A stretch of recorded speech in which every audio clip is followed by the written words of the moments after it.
about the status of some recent acquisitions and about some stewardship activities. And the stewardship of parcels we already have or the town already owns is increasingly something that our volunteers are doing. They're doing it more and more.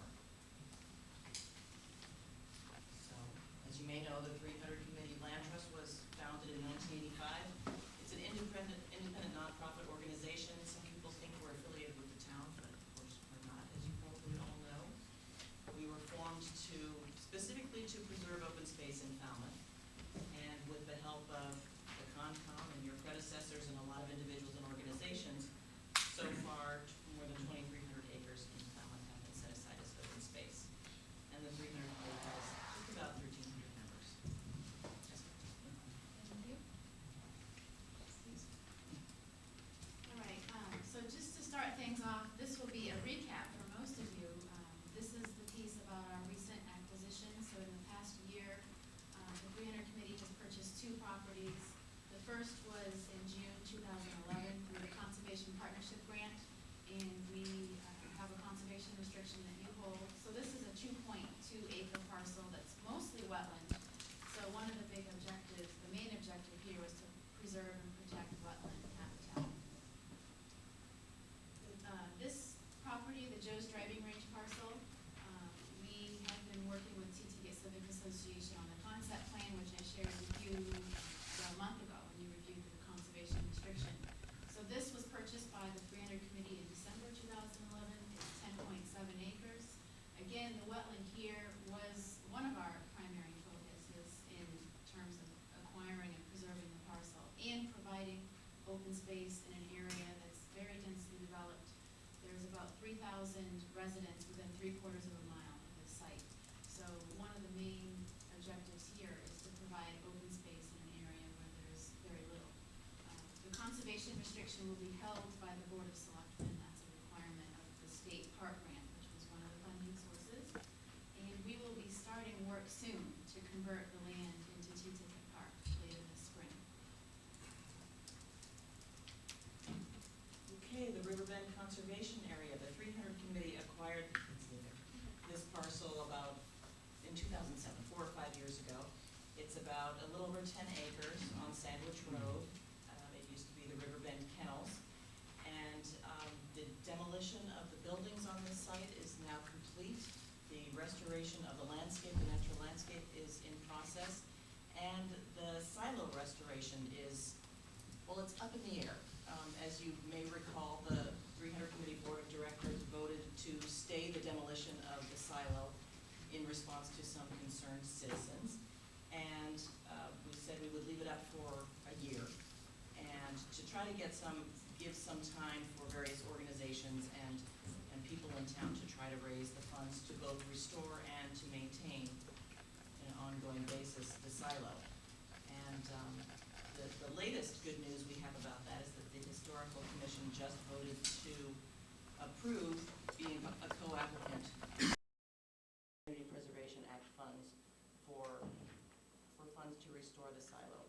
And there is a group of citizens in town who is working on raising funds for the ongoing maintenance of the silo should the restoration actually be able to take place. And Little Pond. This was a joint project between the town and the 300 Committee with the help of the CPC. It's a 21-acre parcel, almost 10 acres of which is going to be open space. And the 300 Committee has the conservation restriction on the parcel. And right now the CPC is working on developing a concept plan for the restoration of the space. And we are attending those meetings and helping out as we can, supporting those efforts.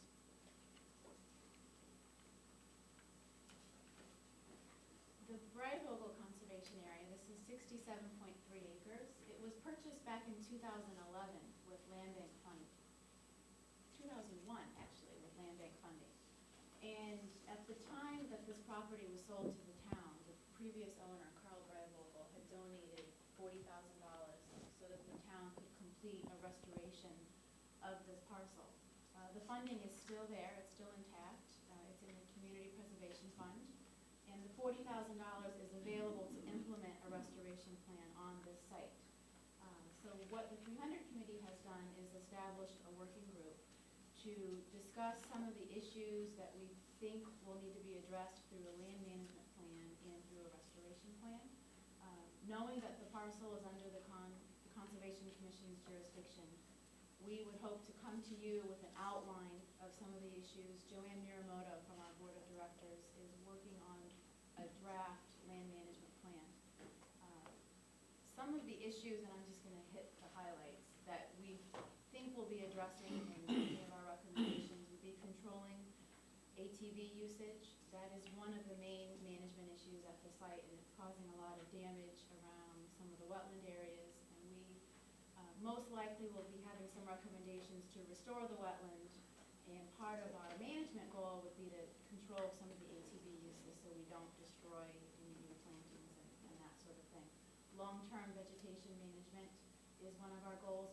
Mark Kasprasik has been participating in our working group meetings and helping us to understand the types of habitat that may be possible here. He's mentioned sand plain grasslands. We're reviewing some different options there. Controlling invasive plants. Betsy, I think you were pictured here, helping to remove some Phragmites a few years ago. This type of work would be an ongoing effort, not only at this Brivogel conservation area, but around town. But certainly invasives are an issue here. We want to increase the stewardship. We want to increase outreach and awareness about the property. We feel that getting more people out on the land and using it, whether they're there to take a walk or there to help take care of it, may keep some of the ATVs and those type of users away, and then continuing the monitoring efforts. There are some issues that the group has identified with regards to stormwater runoff and problems that have occurred there. So we're reviewing those areas and hopefully coming up with some recommendations on how to address those. So the ultimate goal, as I said, is to come back to the Conservation Commission with a recommendation for how to move forward, and we would eventually work with the Community Preservation Committee to actually get approval to use the funding for this project.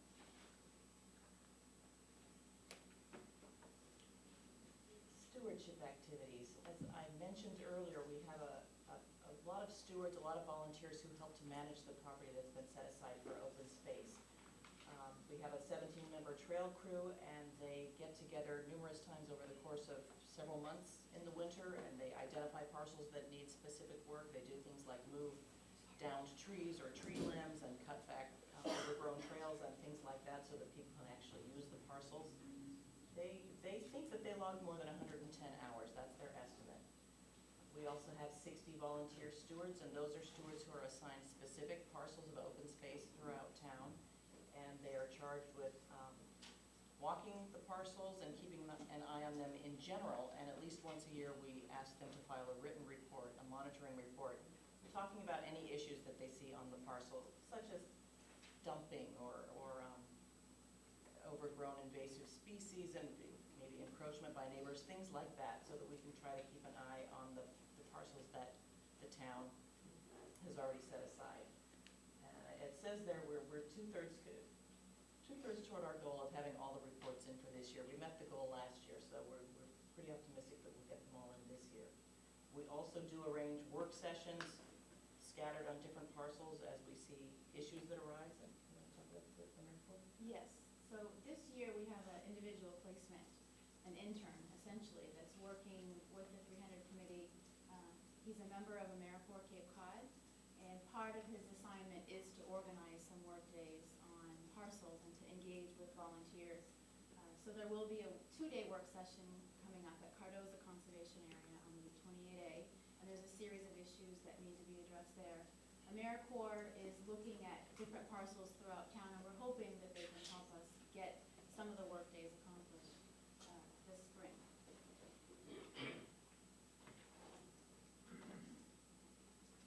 Some of the other coordination work that we do, specifically with town-owned parcels, is coordinating with the DPW.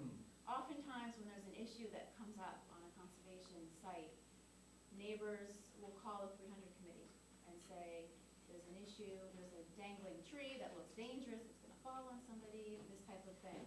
So when it's town-owned land, we contact the relevant department for the DPW, and the past few months, they've actually repaired some access roads into conservation lands, removed a couple of sheds from the Cardoza Conservation Area that had been there for quite some time, removed dangling tree limbs, removed trash and debris, and installed gates at the Little Pond Conservation Area, and put in some boulders because of some of the illegal dumping issues that were happening there.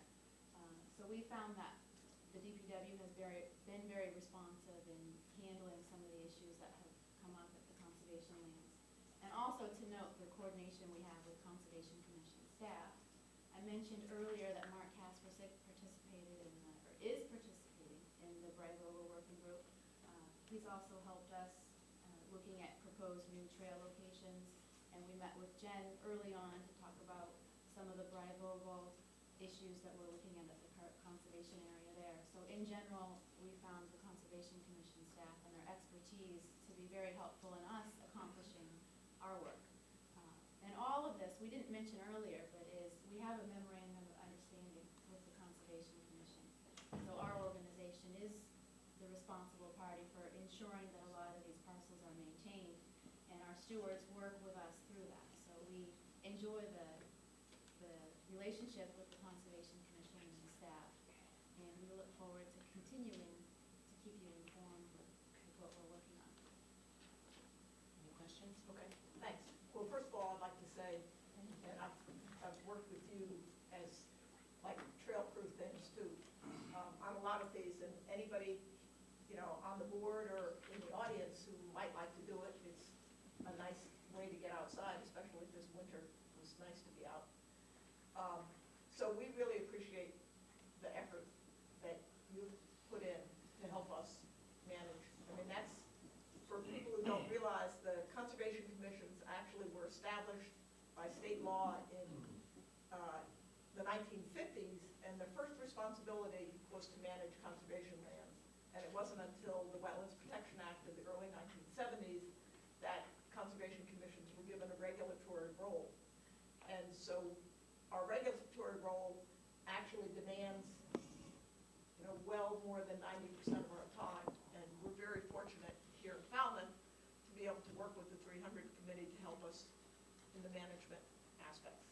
So we appreciate it. Let's see if there are any questions. Yeah. I just wanted to mirror our chairman's good words. There's a lot of good deeds. Picture of Joe's. I wish everybody could see that at home. It really was fantastic. The aerial photo was fantastic. It does describe, you know, we all had our boots on the ground. We all, you know, we all went there. But to see it in correlation and trying, this is what the 300 and conservation is always attempting to do. Hooray on that one. I was writing these down as you were going along. The silo, thank you.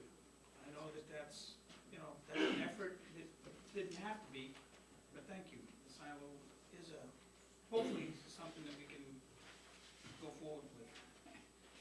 The old swamp at Spring Bars, boy, you know, that has its challenges as well. And then, wow, that happy ground where wet things grow.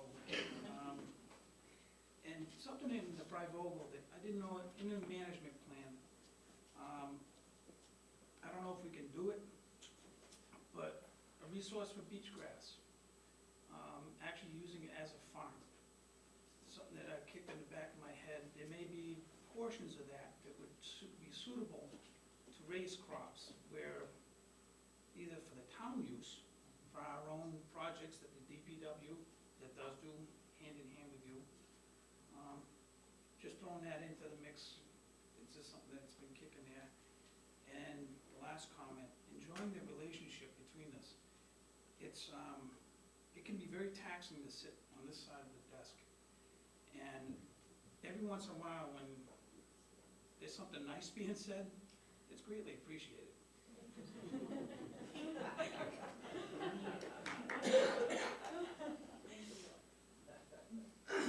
Any other questions? I know you're actively, you work actively with the 300 committee, and you worked actively with them in the initiation stewards of those, one of the parcels. Yeah. But I would like to just give you the opportunity, I know you're looking for some help, I believe it's this weekend, on a parcel right off Palmer Avenue. You might want to make a pitch to the broader public at the moment. Here's your opportunity. Yeah, thank you. The Garland parcel, which is on Palmer Avenue, right across the street from the Steamship Authority, there's a 300 committee sign there. Our land steward who works there, Franz Ruin, is putting together a cleanup this Saturday. I believe it starts at 9 a.m. You can contact us in our office, talk to me or Lucy, and we are looking for 6 or 7 additional volunteers to help with that. Trash pickup and removing some fallen tree limbs and different debris. So that's this Saturday, 24th. Good. 2 or 3 hours they'll be out. Thanks, Ed. Twice as many people come. Anything else? Anything from the audience? Thank you. Thank you very much. We look forward to continued successes.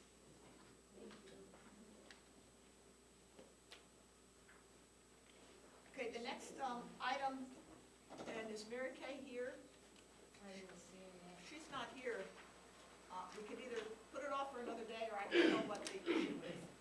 So, Do you want to table it and make sure? why don't we table it, and if, I'll talk about it at the end, because it's something that Jen sent to you, and it might have sort of come out of the blue, came out of the blue when I met Mary Kay in the bookstore the other day.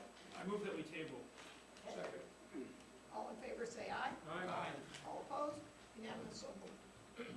Excuse me, minutes. 3:14. I read them. Did you read them? Okay, you go first. I found them substantially in order and moved to be adopted. Second. Anything else? Okay, all in favor, excuse me, say aye. Aye. All opposed? Unanimous, so moved. Continued request for determination of applicability. David and Mary Ann Seibold, 82 Quaker Road, West Falmouth, for permission to create a 50-foot vista view corridor approximately 240 feet long. Jen?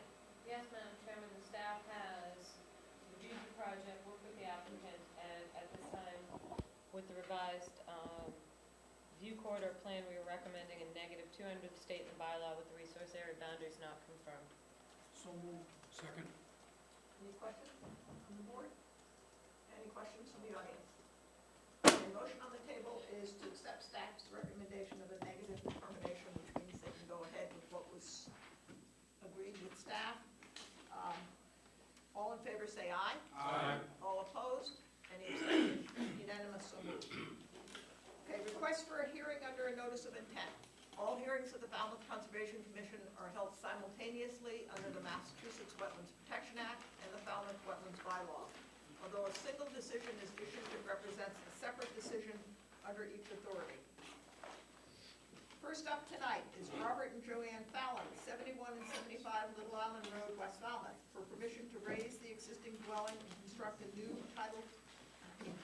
5-bedroom, single-family house with attached garage, deck, porch, stairs, to install a new Title V sewage disposal system, impervious driveway, dry wells, utilities, maintenance of the existing irrigation system, and the installation of mitigation, replacement, restoration plantings, and associated clearing, excavating, grading, and landscaping. Jen? Yes, Madam Chairman, I'll save any comments until after the applicant's presentation. Thank you, Madam Chairman. I just thought I'd take an opportunity to introduce ourselves. We're the homeowners. My name is Robert Fallon. This is my wife, Joanne. We purchased our property at 75 Little Island Road 22 years ago, more than 22 years ago, in fact.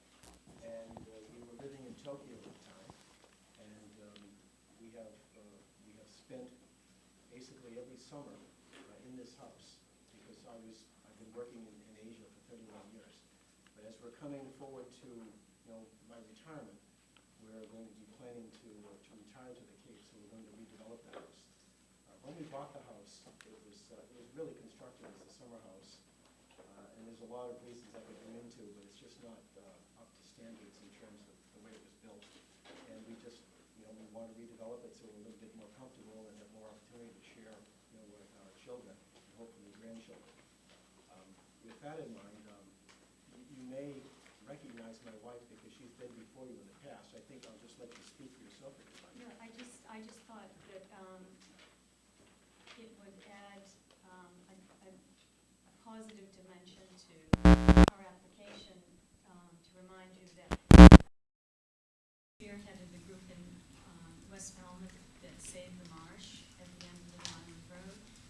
And it took us 10 years and a lot of legwork, but I was able to get 30 families to chip in and help fund the project. So instead of just a dead swamp at the end of Little Island Road, we now have a very beautiful marsh that's come back to life. And I just thought that would be interesting for you to know that, you know, we do care about the property. We are, you know, proud of what we've done with taking care of that whole area. And I pay attention to what's going on. So I just wanted to, you know, share that with you. Thank you. I should also Yeah. add that when we were doing all of the work with the Concom at that time, one of our committee members, toured the property and said, why don't you take those damn poles down, your electric poles that reached across the marsh. And so what we did was we talked to Rebecca Garland, whose house they serve, and she says, I'd just like to have them down if I could. And so Joanne was she's one of the trustees of the Lyman Beach Preservation Trust, which was the abutters, and she helped her through the process because, Rebecca Garland's over 80 years old, and successfully, those poles have gone down as well. So I think we are proud of having been good stewards, of the environment, and we will continue to do so in terms of trying to redevelop our property. So with that, I guess that's enough of an introduction. I'll introduce Mike McGrath. He's probably well known to you already, but Yes, we've but had a chance to get to know him very well. He has to tell us who he is each time. He does look a little bit familiar.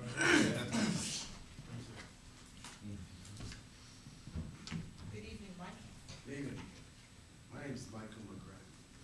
I am a registered engineer, a registered professional land surveyor. I work for Holmes and McGrath. We're the firm that prepared the notice of intent and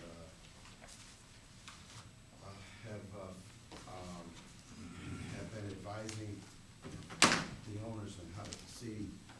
One of the things that's ironic when you sometimes live in Falmouth a long time, that's a picture of in approximately this area, and there's 5 significant trees shown there, and they were all planted by the Falmouths. So they have been doing, they have been good stewards. The first thing is the location. This is Little Island Road, and the bottom line is this is the last house on the right-hand side. As you go down, there's a barrier, there's a buried beach out here that belongs to the Little Island Beach Trust. I actually have rights in that beach, so I go to the lot. There's a wetland in between, salt marsh in between their house and the dunes. The site has got some wetland resources. There's a salt marsh at the edge. There's a bordering vegetated wetland that is a freshwater wetland that lies landward, colored light green here. There's also a glossy zone through the site. This is the map boundary. We show by color, by the 25-foot offset.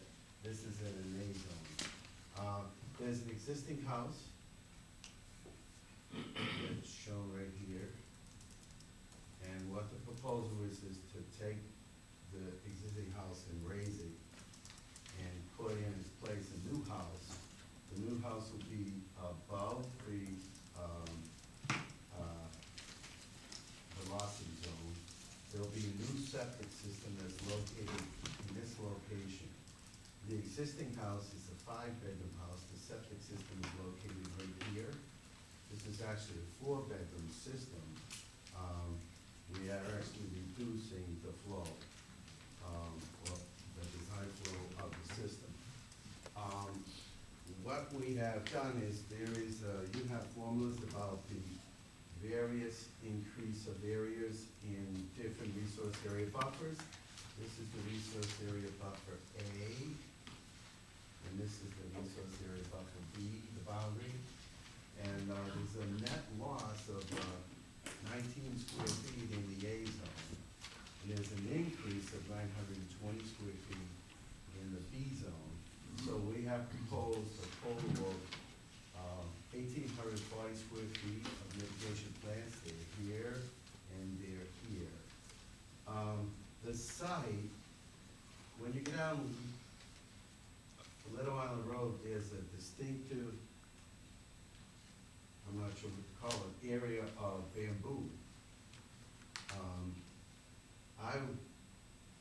One of my first major jobs working for homes was I subdivided this piece of land in 1973, and that bamboo existed then.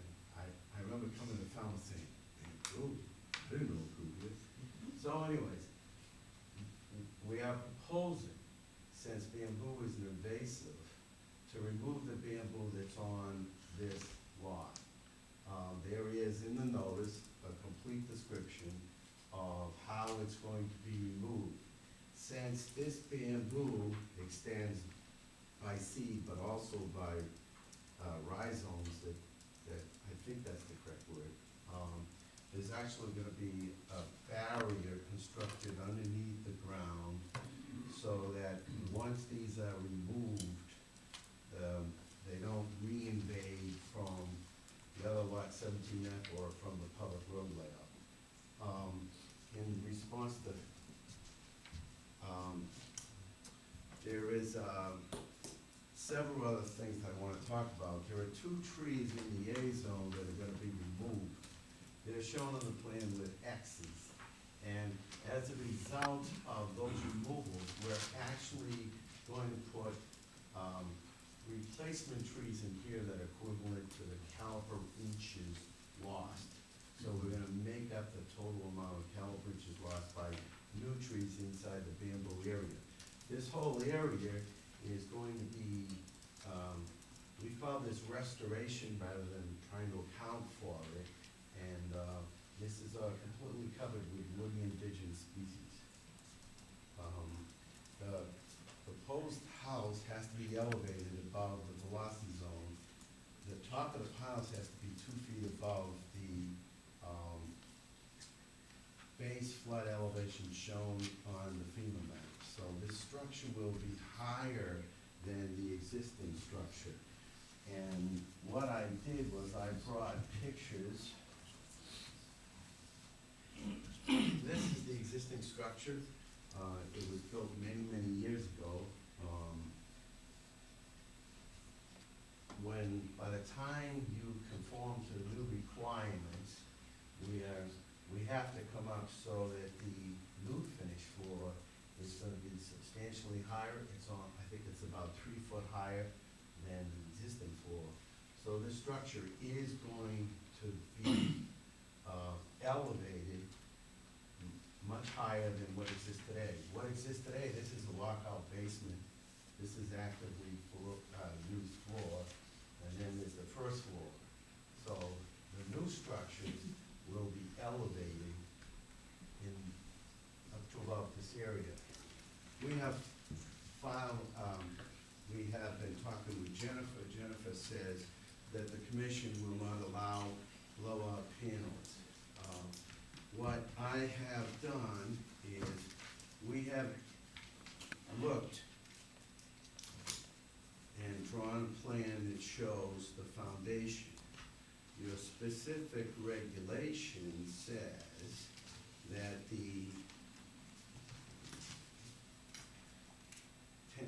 FWR 10.18.384D2 prohibits foundations other than open piles. The proposed house, I have foundation plans, will be supported by piles. In between the piles, we propose to construct breakout panels. The breakout panels are not structural. They are not load bearing. They are in fact not the foundation, part of the foundation. We have taken a copy of the plan orient you, let's put this the same way. The yellow are the breakout panels. The ground rises in this area, so this is almost flush at grade. So, we have a letter from the Laudio board, he's examined the plans, and he says that these, drawings meet the provisions of the building code. I have copies of this letter. I realize I'm supposed to submit them 7 days before, but we can talk about, there's another issue we'll talk about too. I have more copies, obviously. I have copies of the foundation plan. The state building code has a provision that says that the towns can supplement the building code. I submit to you that if this is indeed something that is approvable under the building code, your regulation shouldn't prohibit it. If you felt strongly that there shouldn't be breakout panels, you should have gone to the building code board at the state level and followed the procedure to amend the building code. So my point is, I have a letter from the building inspector saying that these panels are allowed under the building code, and I believe that they should be allowed under your regulations. And I point out that the word foundation, in my mind, is implicit to include load-bearing walls. So I'm going to ask you to approve this. One of the reasons that's important is that we want to sort of hide this. If this was all open, that would be a height of about 12 feet under there. One of the things what we should discuss is what's the proper public policy. And my attitude towards proper public policy is that you should be encouraging people in in areas that are subject to risk to elevate the structure. And I don't think you should do anything that deters them. If they meet the requirements of the building code, I think you should allow them. If you consider what would happen if a wave, first of all, I don't believe the wave will hit, but let's say a wave that high will hit it, there'll be tremendous storm damage here. What I keep hearing is you're worried about that the blowout panels will somehow cause storm damage. Well, if it's not elevated, there's much more storm damage that's going to occur from existing conditions than from the proposed conditions. So I would hope that you would read and interpret your regulations the way that I believe. There's also a regulation under FW 10.18.38.4.F.4. And that says that you can allow small additions to an existing structure, provided the cumulative size of the additions do not exceed 200 feet. I skipped the word since effective date. It's not an addition, this is a new construction. In the past, there are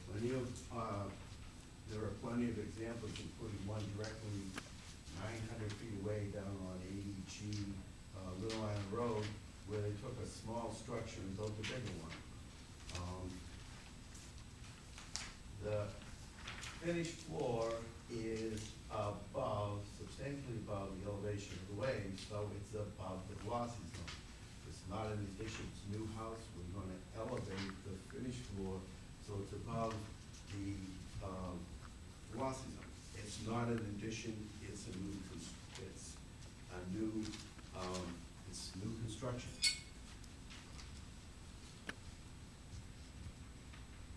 If you give me a second, I want to talk quickly about the glossy zone. Because now I'm going to talk about, you have a regulation about septic systems. This is a map of Buzzards Bay. Here's the canal, here's our site, here's West Falmouth Harbor, Quistit Harbor, Penzance Point, Woods Hole. The worst possible hurricane event for this side would be if the eye of the storm went up west of Buzzards Bay. the hurricane turns in a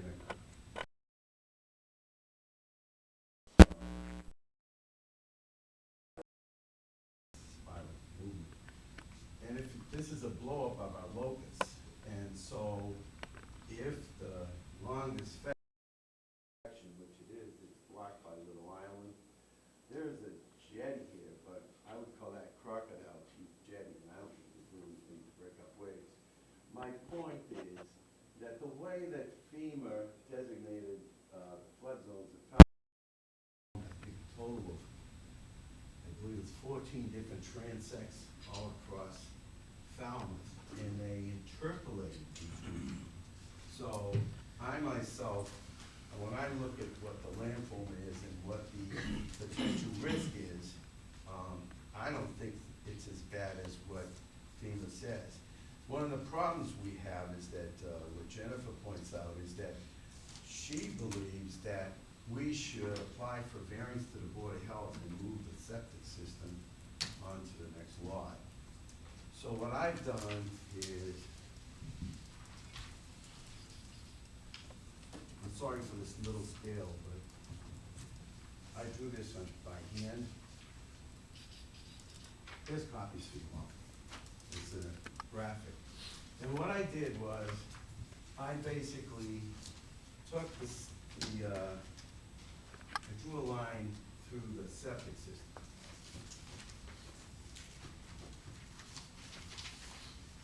So this is a cross-section. It's an exaggerated scale because engineers like dealing with exaggerated scales for a bunch of reasons. The bottom line is this is drawn a scale 20 this way, which is the same as this, but this scale is 10 times as big. What this line shows, well, I didn't cross-hatch it. This is what I call the regulatory wave. What that means is FEMA says that the land in the velocity zone is all the land subject to a 3-foot standing wave. There is, however, a certain amount of physics that determines how high waves can be. And the bottom line is that you can calculate by math where the wave would actually, the height of the wave at any point. It's basically on the depth below the still water to the ground surface. And so I drew the wave, and the bottom line is that the septic system is on the far side of the garage. This finished floor of the garage is very close to the ground surface. There's a solid wall here. So I do not believe that the waves will actually hit the septic system. This is the actual plotted elevation of the septic system in relationship to the ground. And one, I don't believe the waves will actually hit it. Even if we had that kind of a storm, I think that the structure itself will shield the septic system. So I don't think there's any reason to have a variance, or apply for variance to the Board of Health. The Fallons do own this lot. We've included it because we need to construct the driveway. Jennifer asked me for a couple of other pieces of information, and one I didn't get to her. I did give her the existing house is 2,511 square feet, looking down from space. That includes all the decks and stairs. The new house is 4821. As far as, so there's an increase in footprint. Again, the finished floor is above the velocity zone. If you look at what finished floors are in the velocity zone today, there's 2,630 square feet in the velocity zone. And if you allow this to be upgraded, or you approve this project, all of the floor areas will be above the flood line. And finally, there's an old order of conditions from 1990 that talks about the renovation of the repair of the septic system, and there was some questions about whether or not there's been alterations. And one of the biggest alterations that occurred on the site was Hurricane Bob. And Hurricane Bob, they issued emergency certificates, and the bottom line is that the house was damaged. There was damage to the roof and damage to the deck, mostly from, I believe, fallen trees.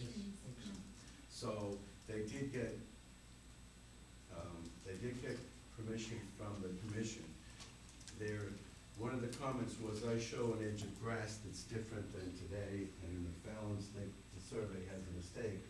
In those days, we did surveys using what was called stadium, and we were not as focused on marking or determining the boundaries of natural area as we are today.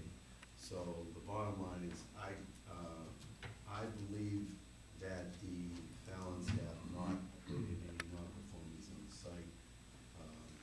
Just the example of those trees that they planted, they're in the general area that has a difference between the back lawn and the aerial photographs, the surface is masked by the tree limbs that I couldn't make out the differences. So I'm here to answer any questions that the commission might have. Thank you, Mike. Jen? Yes, Madam Chairman. My first question, I looked at the old plans regarding the vegetation line, it seems it's just at 10 feet. That's not so much of a concern to me, and that would be on the north side of the property. I do have one question. On your redevelopment calculation, I have a couple questions, but number one, on your redevelopment calcs, you said proposed alterations within buffer zone A at -19 square feet. That's just your structure, correct? Yes. Okay, so when you did your buffer calculations, did you include the buffer that's being altered by the limit of work on the north side corner of the house? What you're asking is there's some work. Oh, I'm sorry, that was in B. So in B, yeah. In here? You see the north corner where the deck is? Yes. Okay. There's some natural vegetation Vegetated right in area. here that, no, Okay. we've only counted the increase in In impervious area. these, okay. So I believe that's that's- something the board may consider. Oh, by the way, I'm supposed to give these to you.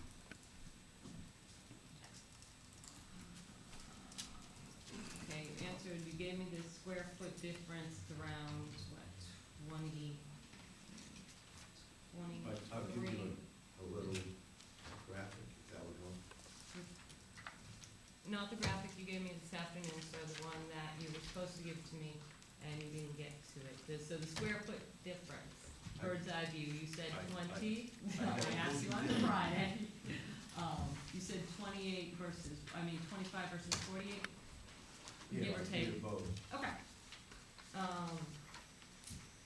And This is the, if you're looking bird's eye view in the velocity zone, disregarding at this point, for a moment, the argument that Mr. McGrath has made that the structure is being raised above the velocity zone, which this board grapples with and hasn't really, accepted that in any. he said there's a 900 square foot, 920 square foot increase in the B zone.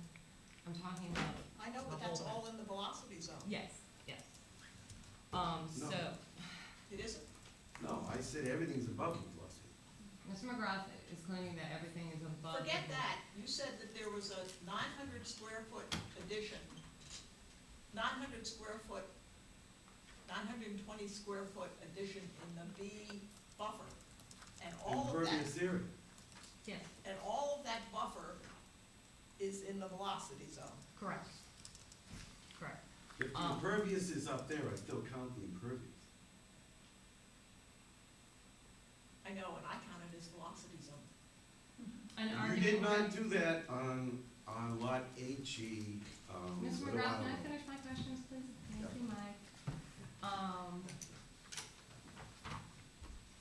Second, third thing, the septic regs, thank you for the schematic, Mike, that was helpful to visualize, but you. I'm sorry. Those are- Thank you, Mike. This is what I was looking for. Thank you. Your regulations under 1003 3D do cite that a septic system, does need to be placed outside of the velocity zone. If there's the ability to do so, if the neighboring property is actually worded as, where applicable, provided, no, wait a minute, available, no alternative location is available on a lot or other parcels under the ownership or control of the owner. That is why I asked Mr. McGrath to look at citing the septic on the adjacent parcel, because that parcel is under the ownership of this applicant. So to meet your regulations, regarding the septic and the velocity zone, I asked him to look at shifting the, septic on, to the other parcel. Mike, you said you can't, you didn't look at that because it was gonna require a variance from the Board of Health, correct? Right. Okay. But that is written in your regulations, so the board does need to consider that.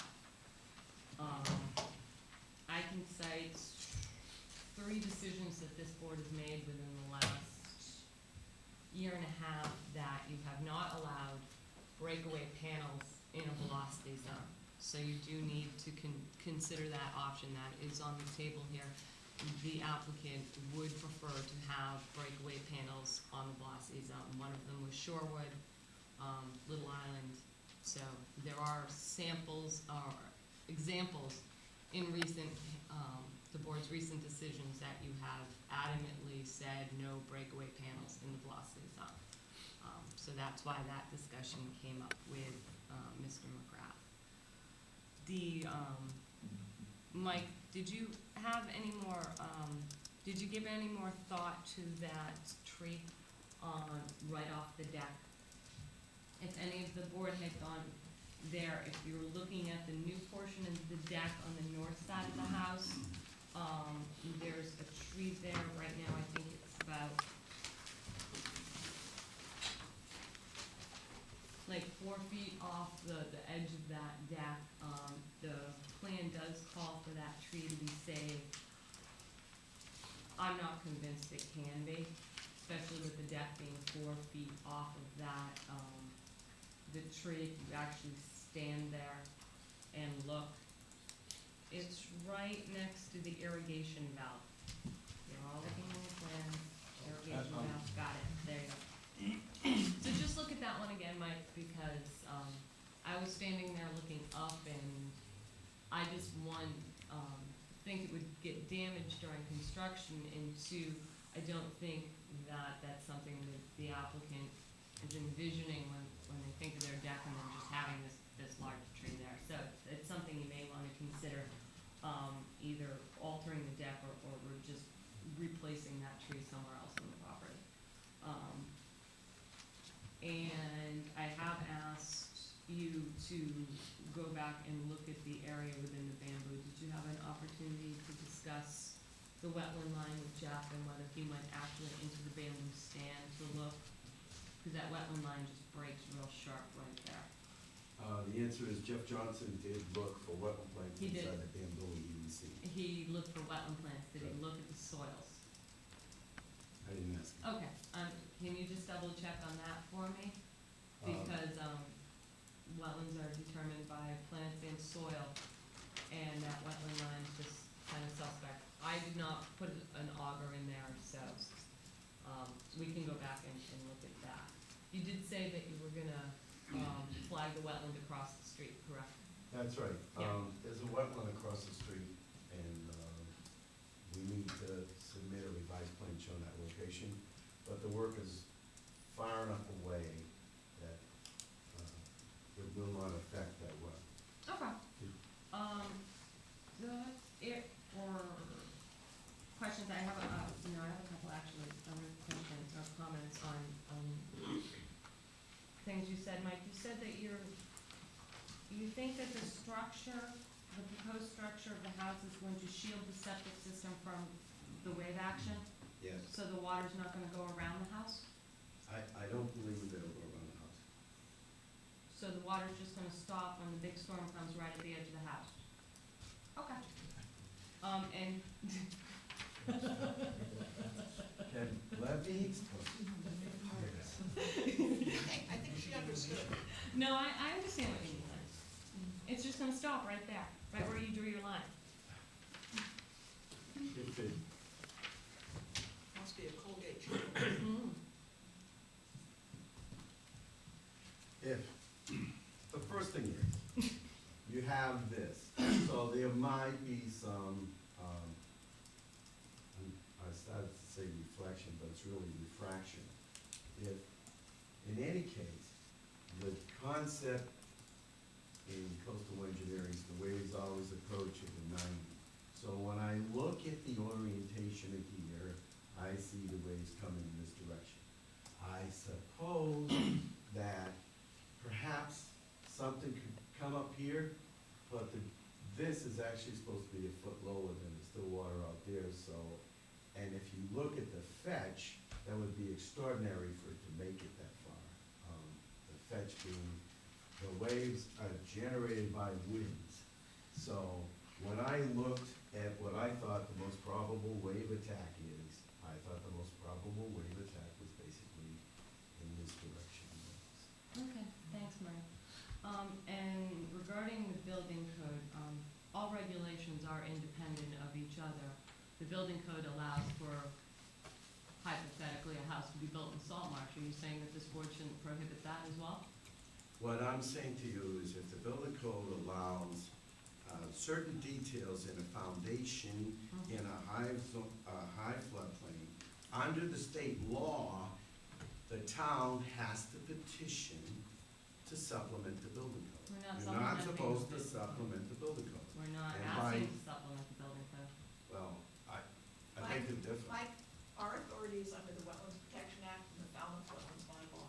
I understand what your authority is in your jurisdiction, but when it comes to finite details in the building code, I don't think you have the ability to override the building code. If you wanted to change that, you should have petitioned the state to say no panels. Focus on the public policy. You want people to elevate the structures. You want them. No, Why would you deter it? You've already, I know one person that hasn't elevated this structure, and they have no intention, because they did not want to have a big hollow under their house, and they're way up inside one of the estuaries.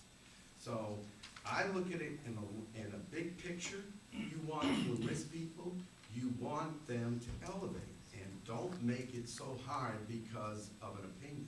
The bottom line is that if you go through the kind of vetting that the building code does and FEMA does, you should pay attention to what they do.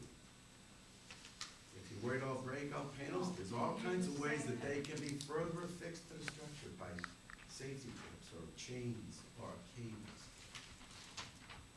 You want me to go into the opinion on FEMA? Pardon? Nothing. Yeah, go ahead, we've consulted No, FEMA. oh, I know, I'm just saying, if the velocity zone is an issue on this parcel, and it is, I mean, the parcel's in the velocity zone, this board has certain regulations it needs to operate under, and certain decisions it's made in recent past regarding structures in a velocity zone. I just brought that up to remind the board of the past decisions they made and what their regulations said. So, Well, I give you a copy of the state law, so. I have The copies one of the thing state they law, haven't thank you. seen is that down on lot HE, you actually accepted a calculation of the increase in area by basically you, on lot HE, you added up all the area of the pilings and you compared it to the full footprint, and under that, this is 1,335 square feet less in the velocity. I'll double check that, Mike. Yeah. Okay, and, So, I would, Well, Do you have any more questions? no, I just wanted to say the comment that I do believe Mr. Grass said that we should interpret the regulations the way he believes. So, that's up to this board. That's right, every applicant here thinks that we should interpret it. the way I they- wrote that down when you said it, because I just found it I actually humorous. wrote it down too, Mike. I've been writing pen. And that's it, so Mike, just, the board needs to make the decisions on their regulations, but I would just want, you to just reconsider that tree, and then maybe I can give Jeff a call, and we can go out and look at the soils within the bamboo, just to double check that. Okay? Yes. Okay, thank you. Who has this project? I know you don't, and I do. you have different ones. Yeah, No, I haven't. I've never seen so much information on one project, it's different aspects, it's pretty interesting. And it shows you thought, you thoughtfully went about looking at all the aspects of this and understand the, the various pigeonholes that you're in here. And,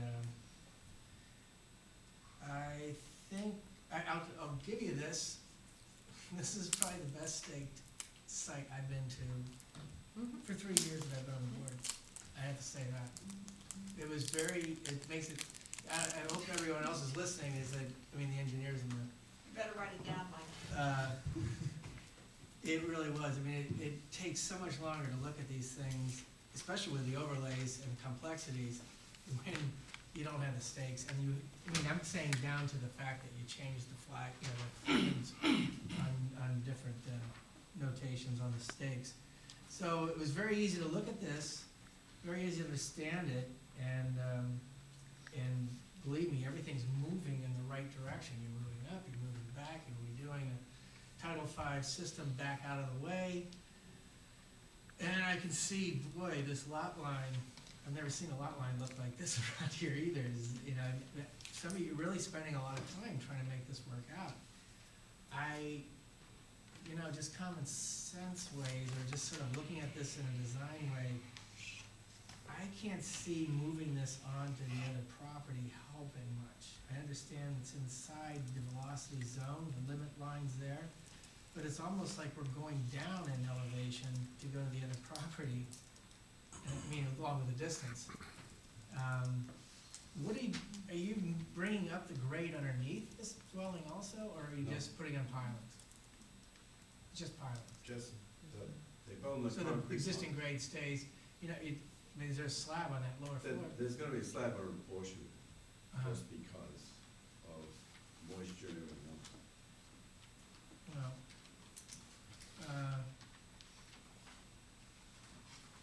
sort of, and then good luck.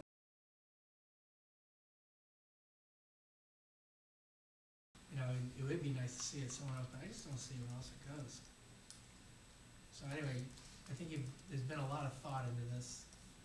I understand Project the is limits. within our jurisdiction. Yeah, I know, but I'm saying the velocity zone trees. Yeah, Outside the B zone. velocity zone, and it's in A zone. The whole Okay, well then, project is in. but I just couldn't see where else to put the septic system. I hated to see these oaks go. But, I looked at, when I was there, I was looking at trying to move it. Hmm? How about under the driveway? That That's into the where it next is. lot, you mean? No, they're turning up existing. Into the, which driveway are you saying? I think Bessie's saying the stone driveway with the island and the one that you parked in. The one you Oh, parked in. yes, I'm saying, but then we're getting down to the lower elevation. Yeah, lower elevation. I was Which just to me- citing what your reg said and looking. I know, at but I'm just saying, applicant if you're worried about inundation with Oh, water, yeah. that's lower. So I just think it's a very tricky project, and I think that, a lot of good sense has been put into it, and I understand the conflicts too, but it's a tough one. Anyway, that's as much as I saw there, and as much as I can question that to this, I'm not done. Right, and then any questions we have about increasing square footage, et cetera, can be under the deliberation on this. With the increase or decrease, as far as it floating above the velocity zone, yeah. Mike, In the end, a couple questions. On the elevation of the ground at the proposed septic system, I think that elevation 8 shown on your plan in the cross-section is wrong. Is that true? No. Well, those are proposed grades, I'm sorry. On the, it says elevation 8, If you give me a second. existing grade. And I don't see where that comes. Plus 13. I think it is. Yeah, you got a typo on the front page, and if that's the worst thing, you're in great shape. Oh, yeah, that's wrong. Okay. So you're at about it, Oh, elevated. I'm sorry, that's the drainage system. Right. In other words, there's a drainage system to serve the roofs. Oh, that's out here. You're looking at this out here. Yeah, that's the drainage. Okay, I understand. That is right. My bad as a boy was like. So you are at 13.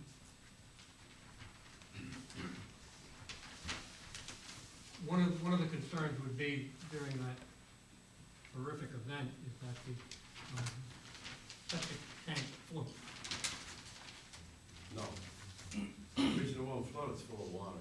The only time things float is when they're, Well, there's a volume above her that's not full, and you're saying you've done the calculations and she won't float, she won't pop out of the ground. I will check it. Okay.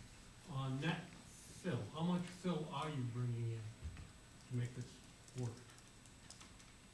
I didn't do the calculation. Is it a natural, is it about in balance, or is it? I didn't do the calculation, there's some adjustment around here because we're moving this wall slightly out. So there is gonna be some earthworks, and then there's a little bit of fill in here. So there is some fill. But I have to calculate it before I can tell you. I don't Can you know. get that for us, Mike? Thank you. And also answer the septic system question? Just to be sure that it doesn't float. I mean, that's Yeah, not bad. I've got that's fine. checked floating septic tank in Stoneman. Thank you.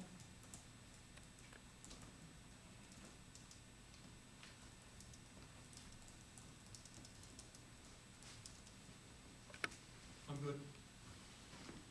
Arthur? Mike, could you help me understand the elevations, under the house and up to the slab portion? The slab portion is the garage, is that correct? Yeah, there's also gonna be a slab portion under some of that because it's, we're allowed to put down like dust cover. Okay, yeah, but what I'm trying to get at is, We haven't gone into that much detail. Okay. okay. So why don't I address that a little bit more in Okay, I was trying to understand, I was trying to pick it apart. When I look at this existing and proposed, it looks like you show the outline of breakaway panels, is that correct? Is that what you Yes. show? Okay. No, I also think that it makes more sense to have that septic system at 13-foot elevation instead of lower. You know, it is protected from velocity, and standing water will be down in the lower areas. That's all I have. Okay. That's me. First off, what a nice way to have, we get to see the engineers all the time introduce the project. It was very nice to have the homeowner introduce the project. I appreciate that. This is a redevelopment. I look at this as a contractor, and with all that I comply with on a daily basis, and all of the technologies that have been increased in the last 10 years alone, and all the compliances inside of the building code that is a national building code, mirrors a national building code, there is a lot to be said for what this letter says to me. I'm compelled by Mr. Lario's letter. I am not opposed, and I will say that now, I am not opposed to a storm panel, a breakaway panel. There may be a fine tuning as to show, I tried reviewing this, an anchoring system, a cable, so flotsam, jetsam, all that happiness, all well and good. That being said, I also think that if we had a storm event that was as catastrophic as described, I'm not worried about the storm panel, because if this thing takes a hit the size that we're describing, there's a whole bunch of other happy crap gonna be floating down through West Falmouth. It's site specific. I believe testimony of the applicant described describing how their history with the property, their stewardship. When I walked the path down to the water, I've walked a lot of paths in Falmouth for different projects, and I was impressed at how wide it wasn't.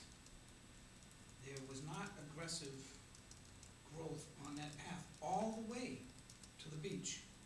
Crossing the dune was very minimal. You could tell there was little feet print, dogs, it was, you know, a lot of activity, but it was not widespread path going across the dune and coming through there. There was no litter, there was no, all the other ancillary things that happen in high traffic areas. That spoke volumes to me. Also, to turn around and have your neighbor look and see who the hell I was, that says something about your neighbors. You know, they give me the eyeball.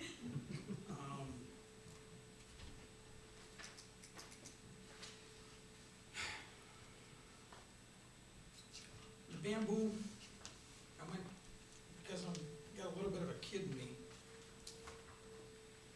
it's good to see it go, but it was kind of cool to walk through it. And again, this is the septic system without going in variances of the lot. I wouldn't do it if it was mine. I wouldn't be pursuing that. I think that it is protected in the location where it is, which is to the extreme portion of the lot that you can get. And again, just the velocity zone is gonna be feet below this. And it's a redevelopment further away from the resource, complying with a building code that is tremendously stringent. And has had, the engineering that's gonna go into this project is gonna be mind-boggling.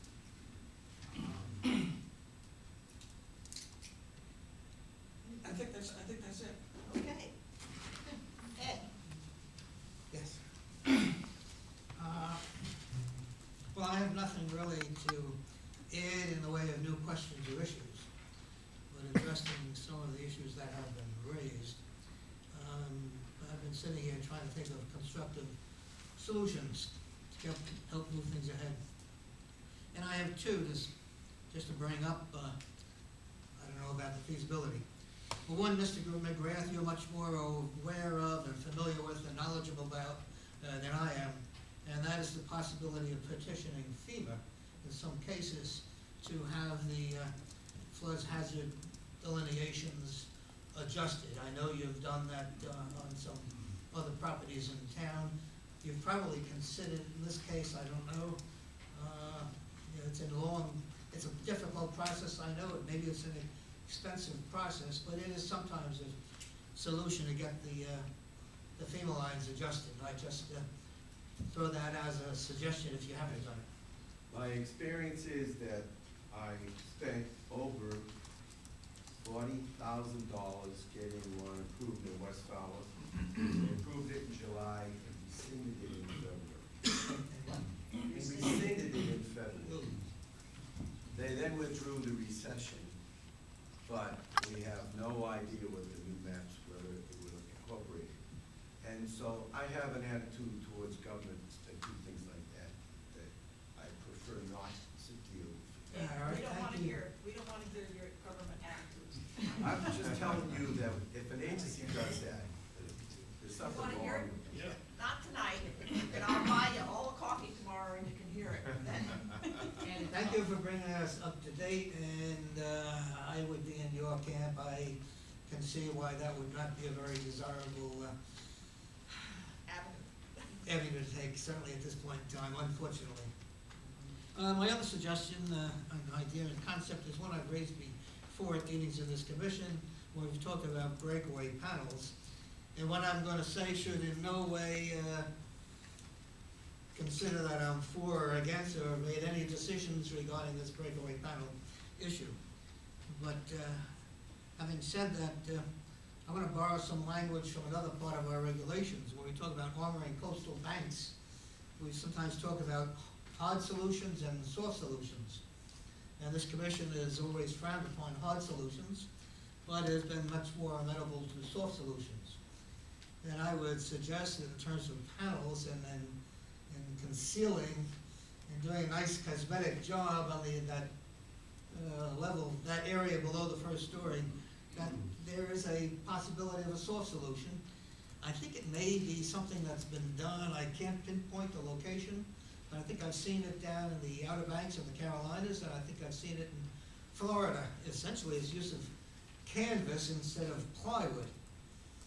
And the finished product can be painted, we all know that, but the finished product sometimes is not differential, you can't differentiate it with your eyes. You can't really tell the difference between this soft canvas material and the use of that instead of a harder plywood panel. And personally, I think I'm much more amenable to this type of soft solution, and I would expect and encourage my fellow commissioners to feel likewise, because if you consider the whole deal, the reason for these breakaway panels and the issues, breakaway panels have two negatives. If the big storm comes, it's additional debris in a marsh or a wetlands area, but I think more seriously they become floating projectiles and cause serious damage to other properties or even to persons who might get caught in the way. So that's where a soft solution has much less of the negative impacts, in my view, that a hard solution or plywood solution might have. And so I just suggest that somebody somewhere in the building business must know something about this alternate construction technique, and I would encourage you to look into that. Those are my two comments. Thanks, Ed. Courtney? First of all, I'll echo Ted's initial comments, which is that this is a well thought out project. I would agree with those of my fellow commissioners who feel that the septic system is properly sited and that it should not be in an adjacent lot for a lot of reasons. I've been on this commission, I believe, since 2003. And we have struggled with our regulations regarding construction in a velocity zone. And I feel that we should, the commission should take a hard look at those regulations. We also made rulings on breakaway panels and previous decisions based on certain site-specific things which I think are different than this particular site.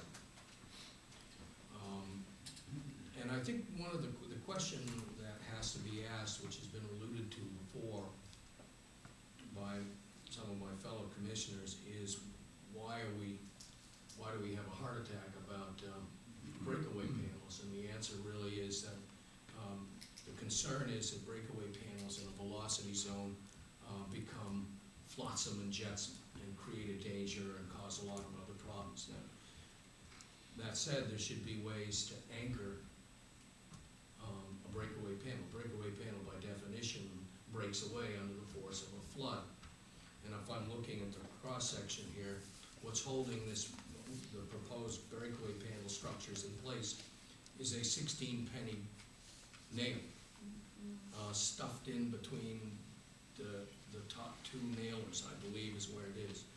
If I read this correctly, and I'll ask you, is the purpose of that Simpson strap, the CS16 galvanized strap, it's 32 inches on center, is the purpose of that so that when that panel breaks in under the force of water, that is what holds the panel from going off into the sunset? Sally, could you come up? This is Sally Weston, the architect. She'll have to answer that. Thank you. Thank you. Well, I'm Sally Weston with Sally Weston Associates. I have a firm in Hingham. I've been working with the structural engineer on this project, but I've worked with the same structural engineer for, I'm embarrassed to say, almost 28 years. He's worked all over the East Coast, really, and has done many of these. And the design that you see there He has been consulting, you know, he's looked at all the FEMA requirements, and he too has looked into all the different designs that we might do. The idea that he has come up with, and I think it is a really good solution, is again, the idea we do not want these panels to break in and then float away. So the idea here, the way he has designed it, is that, again, it is held loosely in place. If a substantial wave or force comes, this wall, 2x4 wall, would slightly move in, and we want to make sure that it falls in. And every 32 inches, it is held down with a coil strap. So that coil strap is secured down into the secure sill, and that panel will fall in, and it will stay there. And the water will come in and out and over that panel, and the panel will not move from that location. So the whole point is that it does not become a projectile in some place. It actually will stay in place and lay down right onto the, you know, the ground, and the water will come in and out and over that. So, and again, he has talked to some people at FEMA, and he has really researched this. He's looked at coils, we looked at hinges, we looked at many different solutions, and we really feel that this is probably the best solution, is that, you know, these straps will hold it in place and not let it move anywhere, but it will allow it to flop down. So I hope that answers your question. So if that's why I asked about the 16 penny spacer nails. You've got a double top plate, one's permanent. And The next one, there's enough of a space yes, with yes. 16 penny nails, so when the thing hits it, that's what I meant. Then it goes, The force Just hits like it that. and it'll flop over, just like if you were and it trying to. doesn't detach from the Exactly, elbow. Thank you. yes. And I hope, I wanted the commissioners to understand how this thing was structured. That's why I wanted to get into this. Again, I think that we need to consider projects in terms of their site-specific situation, and I think this site, while it is in a velocity zone, it's different than some of the velocity areas that we've seen where we've been concerned about these breakaway panels. Number one, we haven't had clear design for breakaway panels a lot of times in the previous one we've ruled against them. Whereas here we have a specific design, that's number one. Number two, oftentimes when we've had an opposition to them, it's because you're on a flat plane and it's basically four sides around that you've got breakaway panels. In this situation, you've got breakaway panels on three sides, the fourth side is permanent. So I think there's a difference here, and personally, when it comes time to deliberate, that's gonna be the approach that I use. I have no further questions, I think it's a good project. Can I just add something too about the breakaway panels, if you would? From an architect's and engineering perspective, you know, one of the other things that I think Mr. Corvo brought up is, you know, from a building standpoint, we really have to think about energy efficiency and things like that too. So, you know, with the breakaway panel, if it's designed effectively and does its job, if that catastrophic event does happen, but during all the time that event hasn't happened, you know, we're really concerned about moisture, humidity, condensation in a low area like that, especially when we have the ground where it's, you know, maybe 5 feet different from the back of the house to the front of the house. You know, concerned about dampness. Certainly we're all concerned about mold and mildew nowadays. And so with those breakaway panels, it really is a protection, you know, from the salt air, the rot, the corrosion, and certainly animals and insects that might get into the space, you know, if it is all open. And so, you know, for us to, we really have to make sure that at the same time we're protecting it and being able to allow it for this catastrophic event, if you will, we're trying to, you know, protect the integrity of the structure from dampness and everything else that can, you know, corrode it and you know, ruin a house, basically. So in doing these panels, you're basically keeping the house dry, insulated, and protected from the elements. So, thank you. That's my question. Sally? Yes. I have a question. Yes. I mean, having taken a sympathetic position on breakaway panels, I will now go to the next put the other foot down. And the other part of the foot down is that when you enclose a space, it becomes, because human beings by nature are pack rats, it now becomes a storage area. And that is an acre. So would you accept a condition that if we were to approve this project, the condition would be nothing could be stored in that space? Courtney, I understand where you guys are going with that, and I can think of two instances in the past where you've deliberated that, and it's not a realistic condition, it's not an enforceable condition, and it's not something I think this board should consider. You either allow the breakaway panels or you don't. If you do allow them, then you allow them in the entirety and you enclose that space. That's just, And that's one of the reasons why we That's haven't fair. allowed them. and that's one of the reasons you Because haven't allowed specifically, them. people were either gonna have cars there Gym, or other home things where gym, they something would like work. that. And so it really is, I mean, this board, I've seen you, like I said, the reason I brought this up to Mr. McGrath is because in the recent history of this board, you've taken a very strong stance. So, that's something that you need to consider when you consider this. But I would caution you not to put a condition like that into a project because it's just not, it's not realistic. Well, why is it any less realistic than the building code requirement that you can't have utilities below the flood? That's The it. building Well- inspector goes in there and looks at the utility. Well, when we sign off, we do the same thing.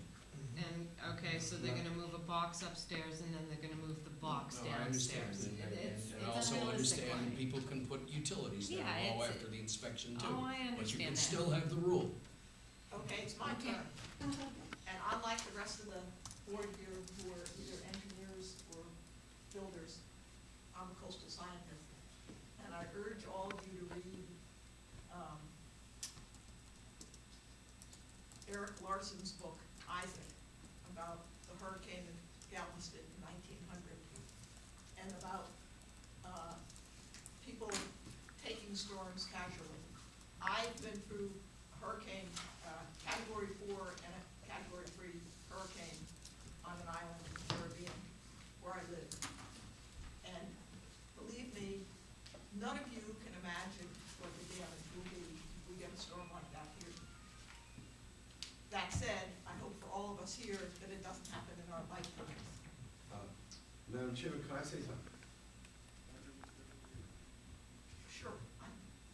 First thing is that I have in my office an antique book that shows the damage from the 1938 hurricane. Every bridge in Falmouth was destroyed.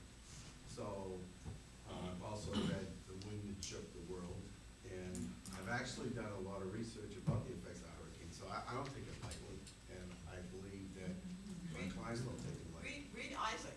I was amazed at how chilled I was when I read it, even having gone through storms. In the 1954 hurricane, there was a tow truck driver, Ray Young's father, who drove down to tow someone off of Surf Drive and saw the ocean. You see, the eye was coming, so get the hell out of there. Yeah. But what I started to say was I believe that the regulation ought to be changed.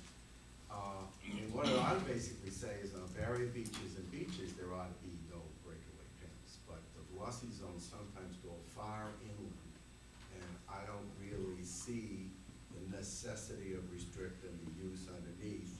And I have gone on a tour of some of these open ones, and they all have stuff stored underneath them. So you're gonna get the storage no matter what you do. And Mike, I have some specific things that I would like you to give us next time you come. Yes. And that is, I want clearly the impervious surface presently in the velocity zone and and the impervious surface footprint that will now be in the velocity zone. And then I also would like, square footage of the house, different levels now, and what it will be in this new, in the new design. So you want impervious area before and after. correct? And floor space in the house. Bird's eye view, Mike. And not, impervious surface. No, bird's Yeah, eye view. yeah.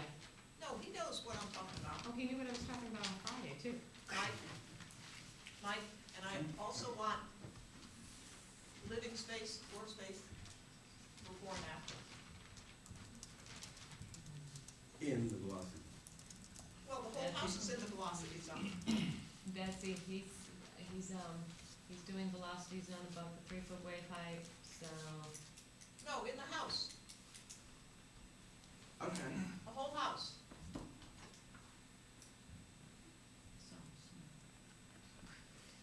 Mike knows what I know. I consider the velocity zone.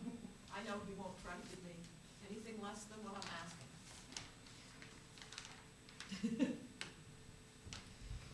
And that's all I have. Are there any other questions? I just wanted to do another hurricane story. No. Hurricane story? I'll buy you a copy No, tomorrow.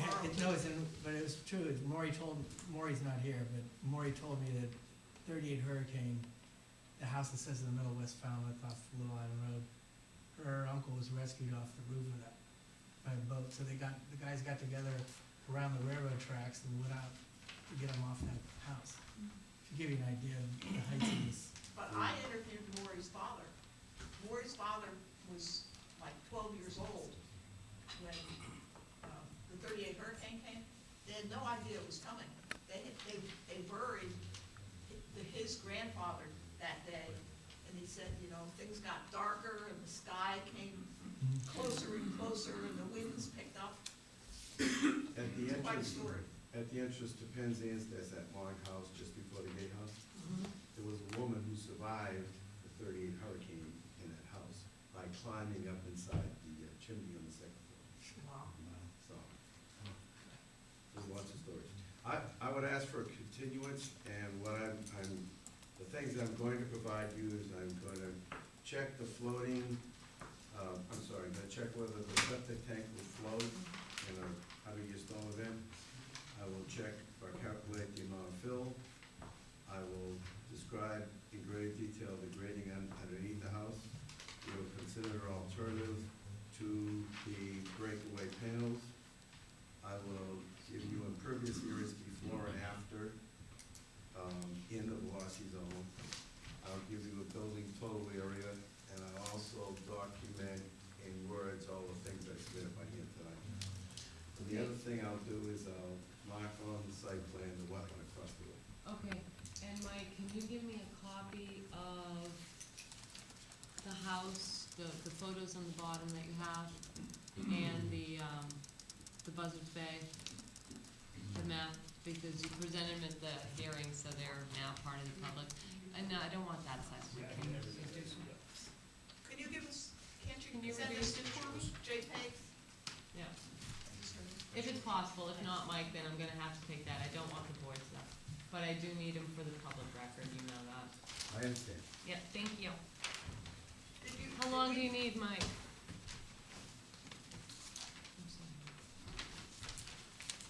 What's the next available meeting?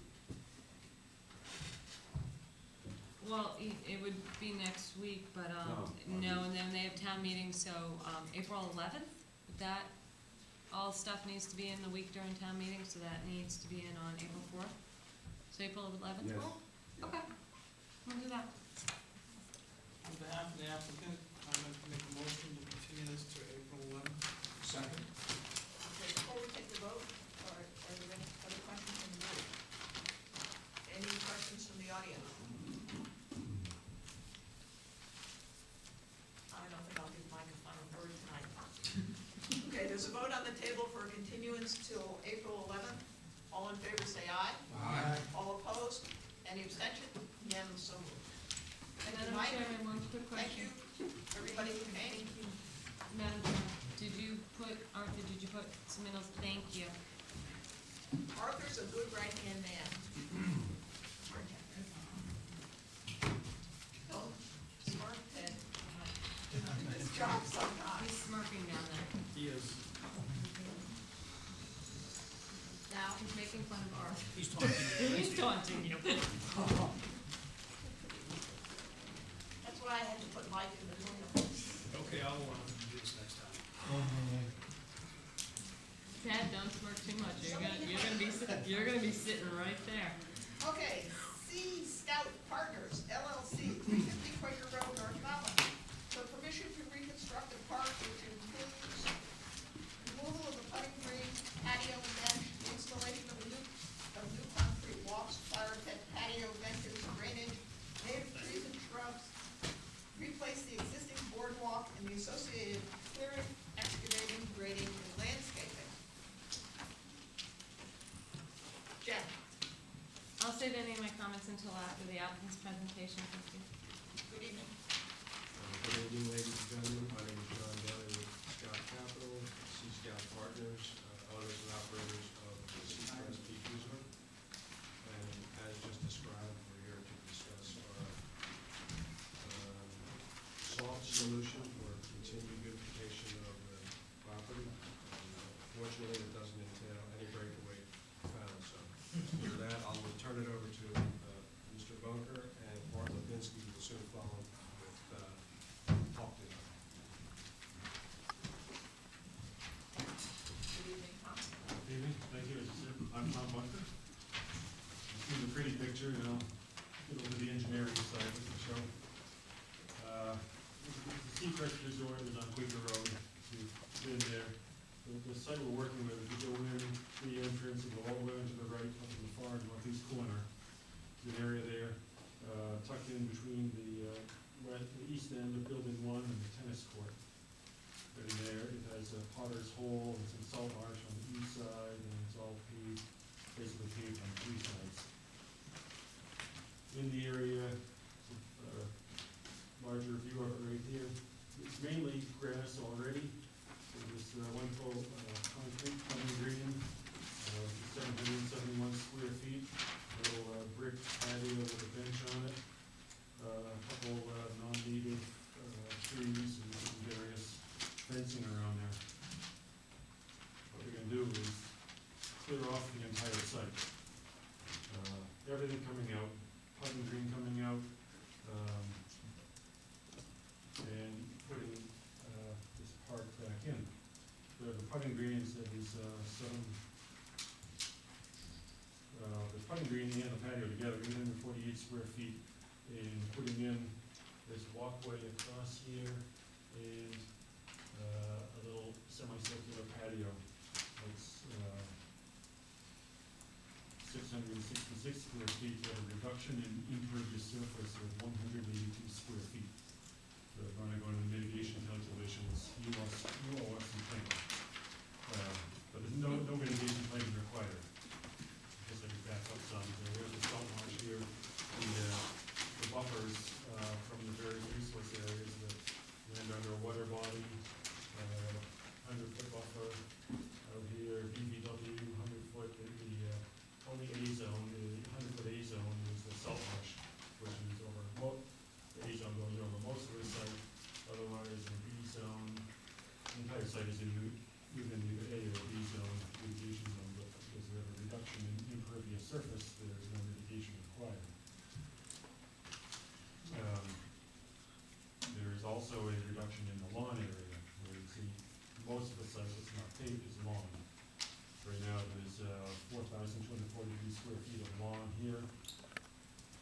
Besides the walks going across it and the little patio, the spickled area here is planting beds with shrubs, and there'll be these trees around here. So the amount of lawn is being reduced also. It's 2,378 square feet of lawn in the new plan. That's a reduction of 1,865 square feet. So those are both heading in the positive direction. Currently, there are 2 downspouts going toward the area from this building 1. Both of them just daylight. One comes down here onto this patio area, and does it rainwater flow down into these sort of plunger boxes along here. The other one is down at the very east end of building 1. There's a downspout that just basically dumps toward the resource area. This one but keeping the way it is, the water can go in and it's fairly innocuous going into that little planter box where it is. Eventually it'll make its way into this area where it either further infiltrate or go into one of the stormwater system. The other downspout that's right here, we're picking up, going underground and picking up some flexible pipe and running through onto the site. So we're catching any water that may otherwise be going toward the resource area, catching it and putting it into an infiltration chamber under here. In these two landing beds, they have little drain inlets, so if the water ever did build up, it would go into that perforated pipe. And also down here, drain inlet, right along this, excuse me, I should know better. Aren't you glad nobody else interrupted you like that? So anyway, as I was saying, yeah, we have a trench drain going across here that'll catch any runoff that's coming off of this patio area, and that too will go into the perforated pipe and into the infiltrator. The high point in the middle of the site, there'll be some slope, very gentle slope. It's basically flat now, and it'll remain basically flat. Gentle slope going here, the low points built into the four corners, so when you run off on the lawn area, will go into the mulched shrub beds. Any minor puddling that might go in there will eventually, we figure that not many people will be out there in heavy rain. It could flow over this walkway and into here and into this lower area, which would then, if it gets that far ever, will be picked up by these inlets and go into the infiltration system. The calculations for this were done on all of the water, from here down going into here. I don't expect that will pretty much ever happen until we get to the big storm that was discussed in the other hearing. But I think that's over, it's designed to meet more than what will likely happen. This is the same materials that we used when Seacrest redid around the swimming pool patio area, the infiltrators and the drain inlets, and the corners of that will peek out on the detail of the drainage, some inspection ports outside of the patio so it can be inspected and cleaned out. End of this trench drain is a small trash basket that we cleaned out when necessary. I think that should cover all of my part, and Martin Lipinski can speak about the plant materials that are going in. Hello, my name is Bart Lipinski. I'm from Hawk Design. What we'll do is kind of walk you through the plantings that are going to be proposed for the park area. Starting from the top half, working down, we propose to bring in 7 scarlet oaks. And the reason that just kind of give a little bit of a buffer between the usable area and the buildings and parking around the park area. At the corners of the top half, I'll say, we also brought in some inkberry perennials such as echinacea and rudbeckia, also some sedges, Pennsylvania sedge and switchgrass, just to kind of create a perimeter planting around the new reduced lawn area. On the bottom half, where we want to get people to go around the new patio, we also brought in a lot more perennials, again, more of the sedges and switchgrass, kind of naturalize the areas a little bit, along with 2 amelanchiers for some with a little bit more height and a little bit more color for the months that this area will be used. One last note is, with the exception of this variety of amelanchier, I believe all these plants that we propose in this park have been used elsewhere on site, previous approved courtyards and entrances. I think we did have some service fairy, but we brought in downy. All the plants that are in this area are native, non-invasive species to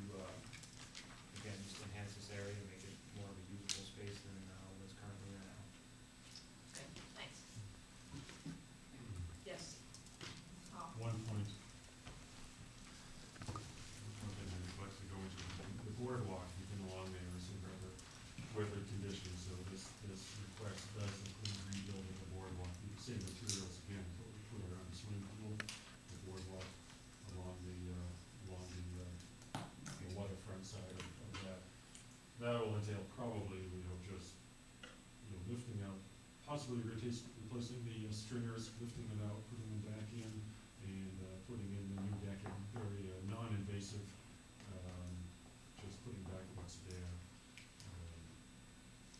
And last thing I'll mention is I did get a DP number today, in case you don't have that in your file.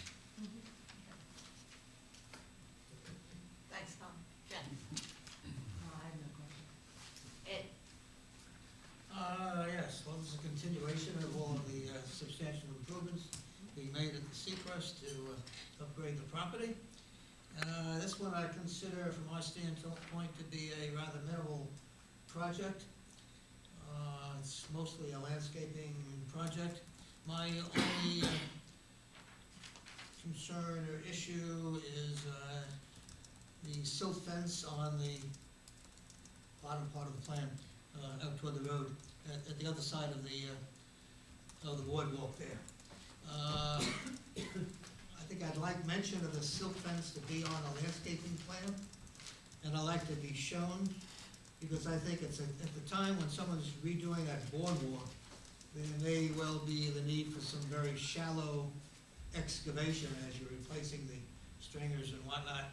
And that's an opportunity where some kind of soil has potential for getting misdirected and wind up heading down into the wetlands area. So the silt fence is there to protect against that, but I just think it should also be on the landscaping plan as well as on the other engineering plan.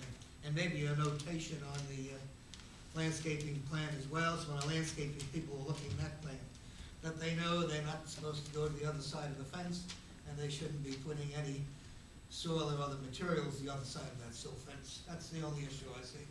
Other than that, it's pretty straightforward, simple project. Okay. Courtney? No questions. Tom? Nice to see you back. Nice to meet you. It's another phase. Ed is correct, it's another improvement in the area. It's nice to see these steps always going forward, the completion of certain portions in the past. I did walk around building one and along the boardwalk. I'm glad you're entertaining the repair of that as well. The little squirrel in me went underneath and looked at the footings. The footings are something, I don't see it being, I didn't, with the naked eye, poking and prodding and getting too many briars in me. I think that you're gonna be just replacing pieces. I don't think it's gonna be a huge deal on that. That's our goal. Yeah, and I don't even mind if you go in and kind of go to towards the tennis court a little bit, that's what you have here, some of the pieces there. One thing I do see, as I walked around the site, is you had a hard winter, there's a lot of debris. I would appreciate, and I'm sure that you would, because of past accomplishments, that getting in there, as these people are going down to do the repairs, to get some of that trash out of there. Absolutely. And that also extends down towards the wastewater treatment facility, which I happened to look over the stockade fence, because I was no, I'm not trespassing, I'm just, You're welcome by any. yeah, I've been there, I've had great Anytime. times there, so, one of the things I did notice is that there's seasonal storing of items, no issue with that, but there is some debris, landscape debris, and materials being stored behind the wastewater treatment facility. It really, it encroaches more towards the bank. That's something that you wanna make sure doesn't become a big habit. I'll speak with operations. I know they just started having a landscape company come out and start doing a winter cleanup, so it's probable that they started stockpiling stuff back there while they're doing it. I'll Yeah. have that discussion tomorrow. Yeah, it's just an observation. You addressed other things in the past, and I wanted to bring these to light. This project, again, like Ed said, very good thing. I think it's gonna be attractive and, a little facet in the gym that we like to call the secret. Thank you. Pretty straightforward, I'm good with it. Mike? No question. Ted? Your plant list is off. You're putting the Amelanchier, you said, the two trees. You've got them down as chokecherry, Schubert chokecherry, or the plant list. Well, they originally were, but we did change those. Do I have an old plan? Did we get a new? There's a 31412 is a revision, and that's revisions to flowering trees. Is what it says on the 314. revised version of the plan that we can get. So Is it's the note- on the note on was the made? landscaping plan. But the change, is it possible, the note was made on the revision, but not on the plan? I don't know, I was just saying, it's a great choice of tree. It's a great, the Amelanchier is the best tree we got down here for these situations. We'll make sure that's correct when we get the silk fence. I have a 3.5. No, you were given a revision.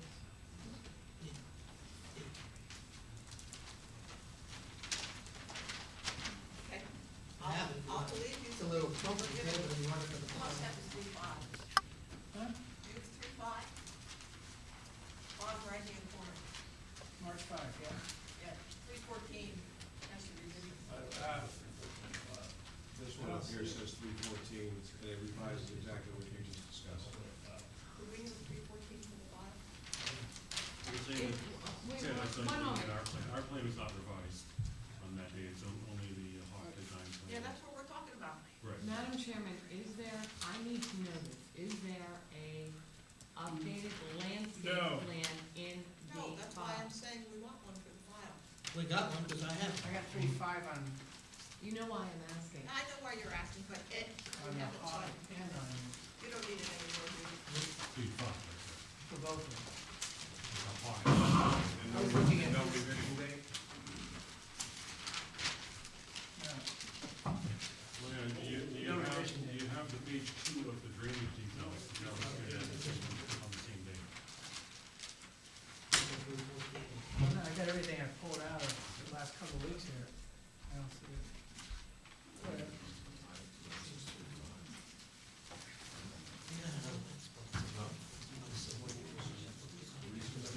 There's 235 is all around that.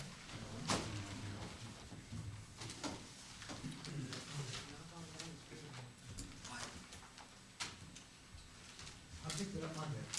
Yeah, what I'm gonna suggest is the initial, so now, and then you submit a new plan. Yep. Okay? So, I'm just gonna have you initial, No, guys, I knew where the date was, I know where the date is, I needed to know what condition this file was in when we started, that is not. okay? You come on up. I got it here. No, I don't want that one. I don't want that one. Well, Keep going. I didn't see it. It's mixed in with this No, one. I know you have, I needed to know if it was in the main file, and then to finish showing plans, that's all. I can see it. But I think it's also 3.5. Yep. Submitted Submitted it, this is the drainage details, see if it's in both.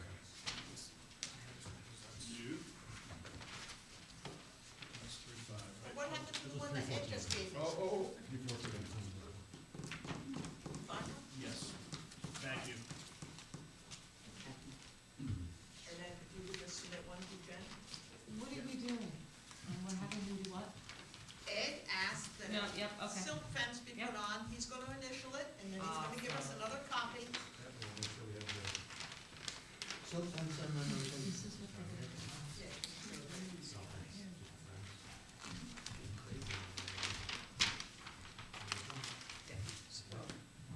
All right, what it is. We will get Jen a set of new clean plans. Oh, I just need the one with the silk fence, I needed to know, if I have a copy of your 314 plan. I needed to know if it was in the main file. Yes. Sure, we'll take that too. Okay. Ed, would you like to make a Yeah, I'd like to make a motion to close this hearing and take it under advisement. Second. Okay, before we have a vote, are there any other questions on the board? Yeah, actually, I have one, I'm curious. Tom was mentioning debris, that whole parking lot seems to have a lot of shells, and my question is that for the gold dropping shellfish there? Yes, we actually had the parking lot seal coated last year, and you wouldn't even know it this year, but we're gonna have that cleaned up as well, because we're also putting in a new, water line for a fire sprinkling system that we're adding to one of the buildings. So we have somewhat of the parking lot path torn up, and we'll have Lawrence Lynch come in and do a clean sweep before. So the goal is, other than stealing food from people on the beach, you're also harassing your property there. It's unbelievable. Bit of a, they can be pests. They're just adding lime, they're just adding lime to the ground, that's all. This is how they eat normally. They're getting a shell. You know, you get those shells and you drop them and they crack open and you eat them, just like we do. Any questions from the audience? Okay, motion on the table is to close this hearing and take it under advisement. All in favor, say aye. Aye. All opposed? Any abstentions? Unanimous, so moved. Property at 94 Oyster Pond Road about a year and a half ago, and we've been before this commission before on the septic. So we're here today on a landscape plan, and I will turn the presentation over to Michael Talbot, who will be presenting the plan to you. Okay, thank you. Michael, good evening.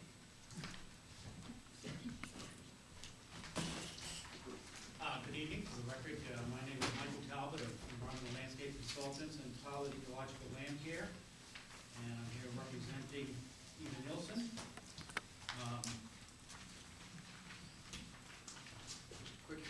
Quick background, this site actually has, I think it still has an active order of conditions, right? For reconstruction of the house, but after consultation with the conservation agent, with Mark, this project here is, we're applying for requesting a order of conditions for this project because it's going to include a minimum 3-year management and monitoring period. The resource area is here. This plan is the plan that Holmes and McGrath did for the house reconstruction, and they were good enough to share the CAD file, so we used it and their delineations in order to develop this plan, which is basically a native restoration plan. There's land under Salt Pond and Oyster Pond. There's a bordering vegetated wetland.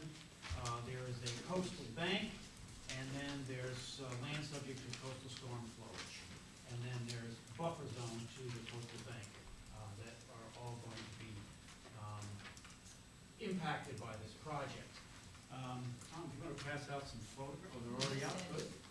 The first photograph shows the site under existing conditions as I first saw it when I visited it last year. It's basically the who's who of invasive species.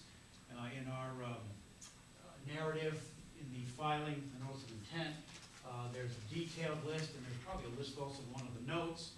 Included porcelain berry, Japanese knotweed, shrub honeysuckle, gray willow, Norway maple saplings, oriental bittersweet, and English ivy.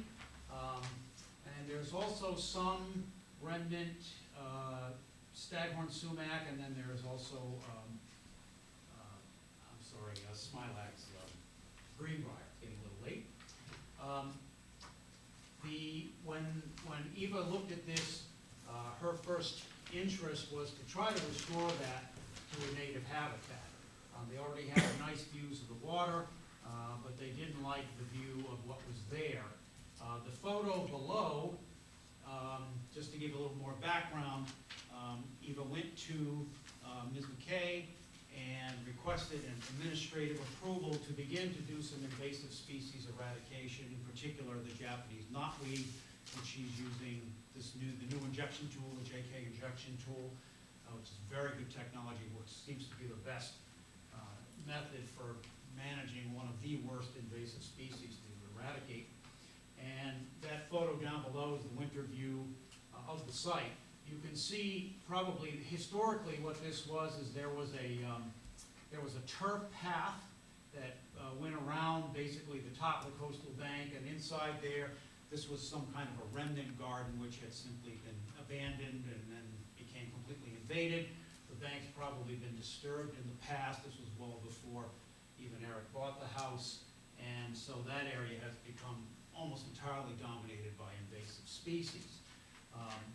And there was historically, a path down to water, and in fact, there's photos years ago where there was actually a ramp and float there at one time, but there is no interest by the applicants to reestablish the ramp and float, but they would still like to have a path down to water because there is a wetland which, except for the Phragmites, is actually still reasonably healthy.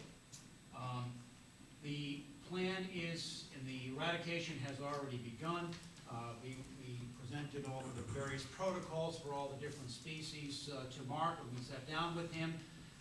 We have included management of the sumac and the greenbrier, even though there's native species, because the goal is, on this coastal bank, is to restore it to a real coastal shrubland.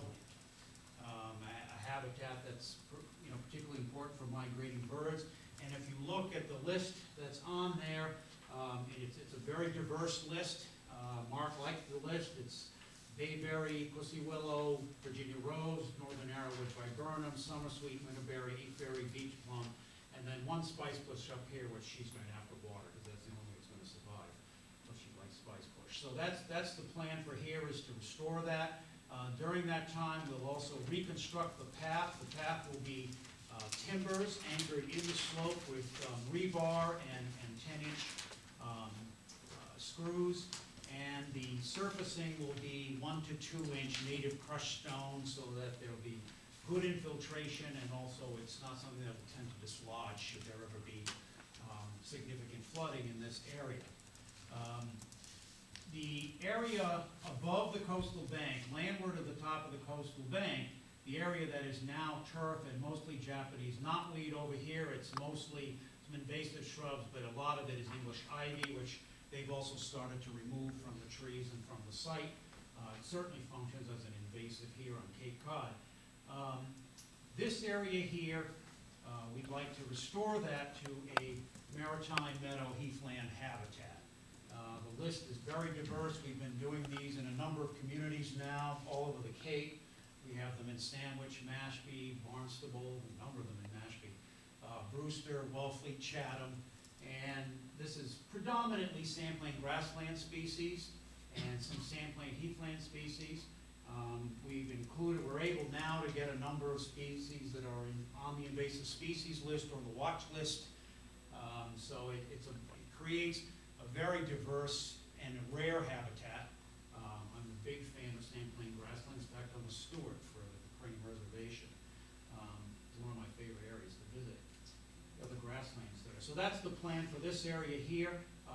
Mark has indicated that there could be some concern about the possibility that in the future someone besides Eva and Eric, because if it were up to Eva, there wouldn't be any lawn here, that this might be mowed, so we were going to agree to put in some kind of a barrier. It could be granite bollards or some kind. Actually, in one of the things we'll show you, we did a much more elaborate thing in a project in Brewster. Barnstable actually required single rail fence, but they were concerned about that area being mowed, so that was actually a recycled fence that we did there. But here, I think Jennifer had indicated that just some kind of bollards or some kind of obvious delineation between the turf and the grassland area would be adequate so that there wouldn't be a tendency to mow that in the future. I think that covers most of what we're doing in this project. The timeline includes a 3-year monitoring and management plan where we'll continue to eradicate any recurring invasive species and to replant any plants that fail, and the silt fence is shown here at the base of the construction of the steps, just so you'll know it is on the landscape plan. At this point, I'll take any other questions that you may have. Okay, thanks. Jen? Who has this one? I have the site. Okay, we'll let you go first, Mike. From the perspective of the civil engineer, it looks great. And I'll defer to somebody else who can tell me about the plan. I was going to say, put the engineer in charge of this, huh? Well, I know Ted knows about plants, and I know Ted was there, because we were there at the same time. Yeah. I don't know, it's just, it looks as though what we're doing is going off of the top of the coastal bank down a ways, with the proposed maritime meadow. Yes. I mean, you're going, it's hard to see on this. Yes. Probably Yeah, about 20 feet, some places down the coastal bank. And Yeah, I'm just that's- wondering how that That's a meadows- little confusing. We took this pathway off of the plan that Holmes and McGrath did, but the actual pathway actually wraps around here. If you look on the photograph here, it's a lot more obvious. You can see here, that's the turf path behind where you can see the stalks of the Japanese knotweed. That's the turf path right there, and the top of Coastal Bank is just beyond that. So it is a little confusing. We just went off their plan, but in fact, Well, usually their plans are fairly accurate. I don't know about. Well, again, because they were focusing on the house, I don't think they really spent a lot of time shooting the location of the path. From when I was there today, we stood there, I don't know if you remember Betsy, but the stake was on the edge of the grass path. Yeah, that's where I, Exactly. And that was the top of the coastal, I'm talking about the top of coastal bank Right. stakes. And this, this you've looks gotta like have you're the- down 20 feet off of you've that gotta have house. the top of the coastal bank marked on. Yeah, on the the map. resource area should be marked on here. Yeah, this should be marked. This is the top of the coastal bank, that heavy line that comes around there, and then this is the edge of the land subject to coastal storm flowage here. I think So it's this probably doesn't better marked. this doesn't correspond for some reason, I don't know, I don't understand why. But from my memory, there's something funny about this plan. From my memory, where we stood there looking down that path, there was quite a bit of land to the top. It was fairly, the grade went out flat and then dropped off right at the top of the coastal bank, as it should. And it looks to me like this designation of the top of the coastal bank should be pulled back to that path. That's exactly as it was on the Holmes and McGrath plan. We didn't alter those at all. And the stakes are different from the plane. No, I think what's really off is just the location of the path. Because this I is think the that's- edge, right, of the marsh? Right. So, I don't remember it being that little bit of distance. So anyway, that's what's confusing me here, and I'm wondering whether or not this maritime meadow is gonna do very well going down off the side of the coastal bank. The intention is not going to be on the coastal bank. Coastal bank will be strictly vegetated with shrubs. And Okay, then- well, I think and we then just a have to plant go out and outside. look at this again, or this does not reflect what I saw today in the field. I'm sorry. Other than that, I'd rather see the coastal shrubs, there's a good mixture. This looks like something that Mark has been working on for a while. These are a great mixture of shrubs, but they're all tucked in up here by the house. I'd rather see them wrap around the top of the coastal bank to get that, that's where we want the stability. Well, the grasses provide good stability. I mean, they're deep rooted, these warm season grasses. We'd be a lot of switchgrass, particularly along the edge there. I mean, those roots in switchgrass can go down 12 feet. Yeah. Now, that's a substantial. Again, we're here, there's 12 foot elevation. As far as waves and things like that. So that's my only concern. And this is, just so you know, the V zone is down here. Yeah. So it's in wetland. So anyway, that's my only concern is the shrubs should, I feel, be more, wrapping around here on the top of the coastal bank. And this, we gotta relook at this because the way it's drawn, I'm seeing at 10 scale, 10 feet from the edge of the Maritime Meadow Heathland Restoration Area to the edge of the water. And I do not remember that being on the site, I remember being Well, up that's it. quite a big distance. That's straight across and then down. The slope I is know, probably longer. but the slope, that's still, I didn't see water 10 feet, All right. which is where that, I'm not the back of sure. that cart I mean, is to me. I'm not sure because we're not surveyors. This is Holmes and McGrath's plan exactly as we received it from them. Right. Well, I think we've gotta relook at, something's not making sense with this, 'cause I was just there today, otherwise I wouldn't be saying anything, you know, I mean, but we go to I pretty much go to all the sites, and, you know, most of us do. Ted, there is no DEP file number as of, Right, I know, it hasn't arrived yet. yeah, as of like So 6:10 this evening, the we didn't have a file. DEP file number for this project, so it needs to be continued, so maybe I can coordinate, Mike, possibly somebody, or look at McGrath's old file on this property for the septic, and then go out there with you. Just coordinate with Mike so you're very comfortable where those shrubs are going. Let's just incorporate that old file into this and Okay. have a comparison. I think without the shrub border wrapping around on the coastal bank, once you take out the invasives, the other invasives are gonna creep right back up on this maritime meadow. It's not gonna be dense enough, it's not gonna give a shade competition to, the invasives have a shade competition on the maritime meadow, and they'll creep right back in. Whereas the shrubs are gonna hold a much denser barrier between the invasives further down the bank and coming up. Well, the goal is not to have any invasives on that bank once the eradication is done. But you're only coming down so It'll move in, far. right, and it'll move in from elsewhere, but that's why you just have to monitor. I mean, we maintain quite a few of these grasslands, and basically, you know, one thing that's easy to tell is when these shrub species or vine species move in, because they stand out, you know, they can't hide on you. So they're very often, we're even just able to hand hold them, because, you know, you're catching them when they're still in a seedling stage. And I will be working with Eva and Eric about that, because they'll do a lot of that maintenance themselves, I'm sure, but, you know, we'll train them to know what these, you know, what is porcelain berry can look very much like grape when it first comes up. It can be very easily confused with fox grape. But, you know, we'll work with them on how to tell the difference between porcelain berry and fox grape and all the other invasives. Quite a nice collection of them there. That's it. Thank you. No questions, thank you. Courtney? My only question is monitoring.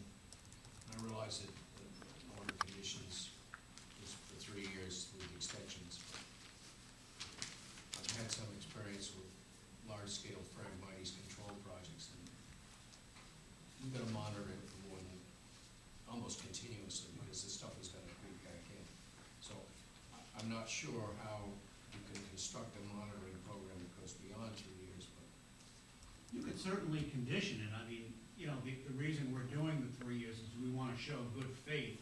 And we recognize that you really need a minimum of 3 years to be certain you've done even adequate eradication. I mean, I have no doubt that even after plants go in, some of these are going to recur. I mean, there's some pretty aggressive, particularly, I mean, it's actually really good that they've started to get a handle on the knotweed, because that's the worst of the bunch in terms of recurrence and difficulty to eradicate. Although this new technology is showing a lot of promise. It's getting about 98% eradication rate, which is terrific for Japanese knotweed. what is the system? Now, the system is you inject 5 milliliters of glyphosate between the first and second node. We do it the old-fashioned way, but they've actually created a tool. You can inject it and pump 5 milliliters straight down into the stem. Sometimes we'll just punch a little hole and use a horse syringe and put 5 milliliters in. It's a little painstaking, but the results are excellent, because everything else, you know, because of the root system of that plant, it's difficult, really difficult to eradicate. Before that came along, we had projects where even 5 years later, we were still seeing little sprouts coming up that we had to come and paint, you know, in the late summer. So it was, this is looking very promising. It seems to be getting enough material into the root system. They just actually put a new label out for that, for like rodeo. It's pretty labor intensive to do it. It's very labor intensive. Eva's doing a lot of the labor herself, so it's not supervision. Yeah, so she definitely knows what it's like. But yeah, we've done it too. It's just that, you know, if you're really going to be serious about eradicating knotweed, you're kind of stuck with something like that. You know, something pretty intensive. Okay. You done? I'm done. Ed? All I say is, go for it. We really like to see people coming in, eradicating all of these invasive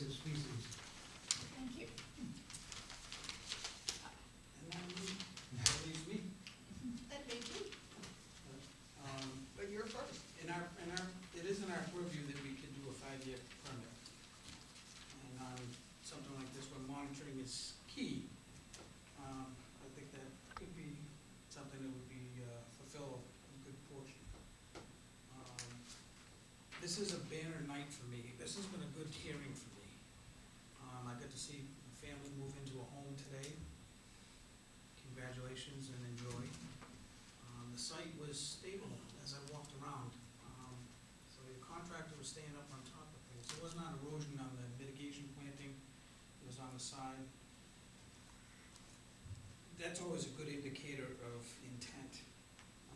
This project, I remember when it was in its glory with all that knotweed, all, as I call it, happy crap. This is an ongoing battle that you will have. This is a really good first step. Outside of my expertise and around on others, plants and things, I couldn't tell you a foxberry from a grape to whatever, and that's where I rely on others. You do have a great range of skills on this commission. That's nice. Nice to have that. That's it. It is nice, we're fortunate. You're gonna do all this at once? Not really. It'll probably stage to some degree. I mean, certainly the eradication on the bank, you know, we've talked about probably doing the bank work in stages so that Work there's your way not, around? so there's not extensive areas that are left unvegetated. I mean, even though the remaining root systems will provide some stability, and in our protocol, we made it clear that if there was any signs of erosion, we'd immediately put a jute netting on. It's not a terrible slope, but it's certainly one we'd have to watch for. And some of the species that are there are known not to be very good for bank stabilization, like shrub honeysuckles, for example, is pretty shallow rooted. So, you know, probably will be done in stages, you know, probably one stage in the spring or one in the fall, that kind of thing, when it's good planting time. Okay, so my other question is, and this is sort of a question for the board too. While you're doing your, and you too, Jen, while you're doing these various stages, do you think it'd be appropriate to have sort of a, you know, one of those sediment logs at the base? I mean, if you're taking out a section of these, even if it's shallow, it's providing some stability in a big rain. Yeah, we're not actually. And a jute mat. I mean, I'd I rather think- just have it jute matted. Yeah, jute I mean, netting would be much better if you're Yeah. gonna do that. I would actually say, as soon as they remove the invasive, lay the jute mat, put the new plantings For every, right in there. not just, don't wait to see whether there's erosion. No, don't wait to Put see the whether jute there's mat. erosion, it That goes was the in, first step. it's in. Okay. That was my main concern, and also, I think we sort of have to pin down where the top of the meadow is and where the bank is. But that's something we can work out between now and the next time we meet. Can I address that? I just want to address that briefly. There's absolutely no intention to run the meadow plants down the coastal bank. And there is a stake at every one of the points along that line that is drawn on this plan. And when Mike did the plan, the original plan, Mike Talbot is correct that he didn't really measure carefully the lawn area versus the circle where the garden used to be. So those areas are out of scale on the map. But if you, I think that the plan we I don't have. think Mike would like to hear you say that. Are you here? Sitting right on that. No, Mike McGrath. Mike, Yeah, He's right there. he's right there. Oh, he's still here. No, I think that's okay. I mean, he wasn't planning, no, he wasn't, landscaping was not on his agenda. It was the house. It's a septic plan. Yeah, it was a Right, septic well, I wanna plan. It'd be wrong for him to I spend a wanna lot see of where the- time measuring all this stuff, because it's costing his Yeah. customer money, and it's not It relevant had to the no project. relevance at all. So we just used it as a shortcut really for here. So I just wanted to make that clear. Well, if we're doing something that is on a coastal bank, I think it's very important for us to have a plan that Accurate. reflects where the top of the coastal bank is. And if you do not have such a plan, I suggest you talk to Mike and have him put flags that show where the top of the The coastal flags bank are is. there, and the show it. coastal bank is Flags flat. are I mean, that But line is the only correct difference, line. the only difference, I think, is there's a circle that used to be the garden. Mhm. Then there is a lawn path that goes around that circle, and then there's a coastal bank. And my understanding is the coastal bank is completely accurately depicted. The question is, how much of that circle of knotweed and how much of the path, the grass path that's surrounded, whether that border is correct. Yeah, that's right. But in terms of the coastal bank versus, Yeah, that division is. I've been out to your site Mhm. for the last project, and I was out again today. Mhm.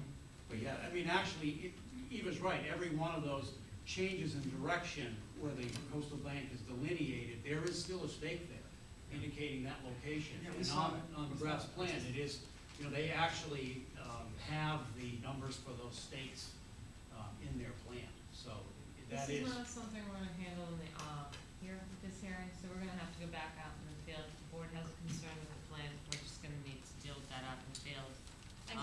We can argue it all we want, we're just gonna go around in circles, so I will coordinate a meeting with you, Mike, out in the field. Yep. To look at the plan. I can show you exactly where I know the board is having a concern, so, and maybe one or two of the board members, if they want to come, they can come with me and address the concerns they have. Okay? Thank you. We need to decide a Yes. continuous date.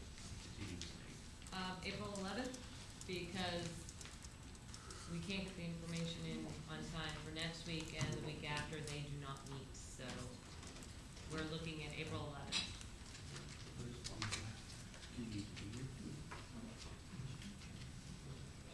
We can make it later than April 11th. We can do it April 18th if that works better. We could do it on the 11th, and I'll be here on the 11th. Okay. If that works for your clients, Mike, that's fine. Yep, yep. Okay. On behalf of the applicant, I move that continuance to April 11th. Second. Okay, are there any questions on the board? Any questions from the audience? Okay, motion on the table is for continuance to April 11th. All in favor, say aye. Aye. All opposed? Any abstentions? Unanimous, so moved. Thank you. Thank you. Thank you. Okay, continued request for a hearing under a notice of intent. Peterson nominee trust, Carol Sally Peterson, 93 Acres Road, Falmouth, for permission to construct.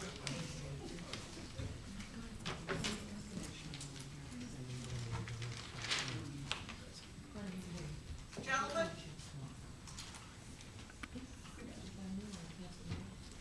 permission to construct a single-family house with attached garage and deck to install steps, walkway, driveway, dry wells, utilities, sewer connection, and associated clearing, excavating, grading, and landscaping. Jen? Yes, Madam Chairman, I'll save any of my comments until after Mr. Borzell's presentation. There you are. Mike, I saw you and then I didn't see you. Hi, Good evening. good evening.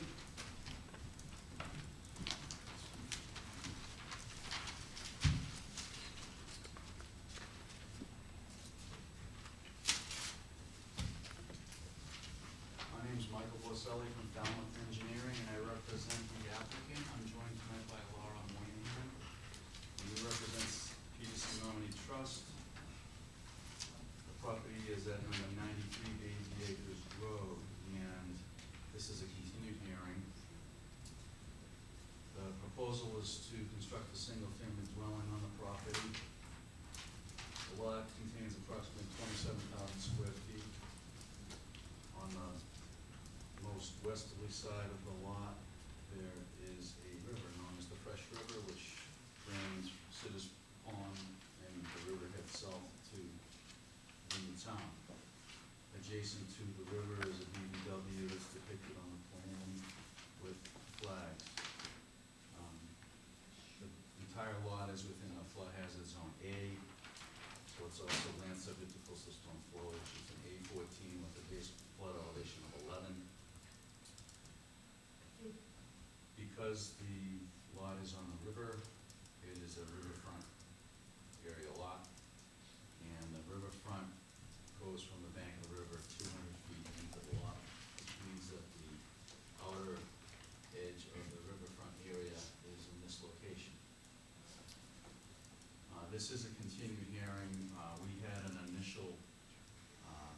design of the house and the area altered. Upon submission of that application, we had a meeting and a discussion with Jen, and Jen made suggestions to us and thought that there were opportunities to reduce the area of alteration more than what we had originally proposed. The original plan had an area of alteration of 6,500 square feet. So we reviewed this again after discussions with Jennifer, and we reduced the area of alteration by bringing the limit of work closer to the house, so that it's only 10 feet from the edges of the house. And the area of alteration now is 5,700 square feet. There, without speaking to the riverfront area, if you look at the other buffer zone areas that would be at your regulations at 10.18, there is a no disturbance zone A from a BBW, and that's shown on the plan. And there's an 50-foot outer buffer from the BBW. So, with the exception of this small strip, the entire project is almost entirely outside of 100 feet from the actual wetland resource in this case, which is the BBW. The site is served by town sewer, so there's no need to have an on-site sewage disposal system. If there were an on-site sewage disposal system, we would be required to alter slightly more area than we are, and we estimated that to be about another 800 square feet. So we're fortunate to be on the town sewer. There is a town sewer in Route 9 as well. If you've been to the site or tried to walk the site, you discovered very quickly that you really couldn't walk the site. Or if any of you did walk the site, you're very hardy souls for trying to do it, because we had a difficult time trying to even stake. I'm not walking. In fact, we had called Jennifer and asked if we could do a limited staking. We staked the corners of the house. We didn't think that there was any value to try to stake the buffer zone, seeing as the project was really a riverfront project. So if you didn't see a lot of stakes, I apologize, but we didn't think that anyone really witnessed the stakes, and we had asked Jen if we could do more of a limited stake. That's pretty much the project, and I'm here to answer questions, and Laura's here if there's any questions. Great, thanks, Mike. Jen? Yes, Madam Chairman.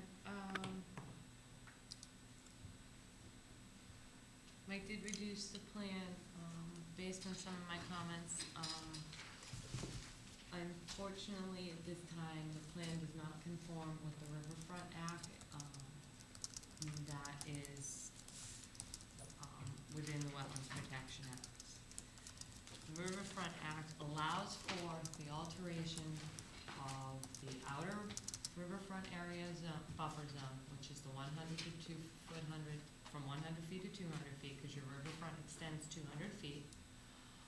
That allows for alteration up to 5,000 square feet or 10% of the lot, whichever is greater.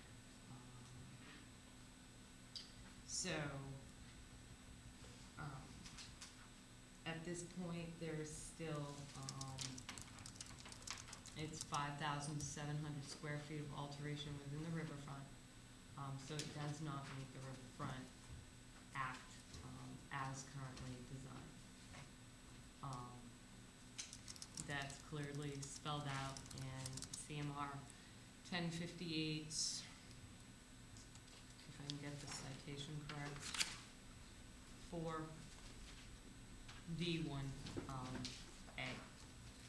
So, and it just says basically what I just said to you. For work within an undeveloped riverfront area which exceeds, cannot exceed 5,000 square feet. There is a provision for a difficult siting situation. It says a difficult siting situation, the maximum extent of the yards around the house should be limited to the area necessary for construction. This board, we fought to get that 10 feet around, so I don't mind the 10 feet around the structure, but I do think the applicant may need the deck, possibly having a deck built into the house, so that it meets the, state regulations. And that's basically the only comment I have on the, project. Yeah. Okay. I did send you all an email regarding the staking, Right, and I I know don't you think all we need to received have a it. discussion on it. Okay. I mean, you say there's 5,700 square feet, and you say the regulation is 5,000, so there could, we can discuss that during deliberation. So, yes, we might want to say a little bit more about that to help you in your deliberation. Laura would Okay, well, I'd like to add to it. rather wait and see if other people have questions. Are there any other questions? This, no? Okay.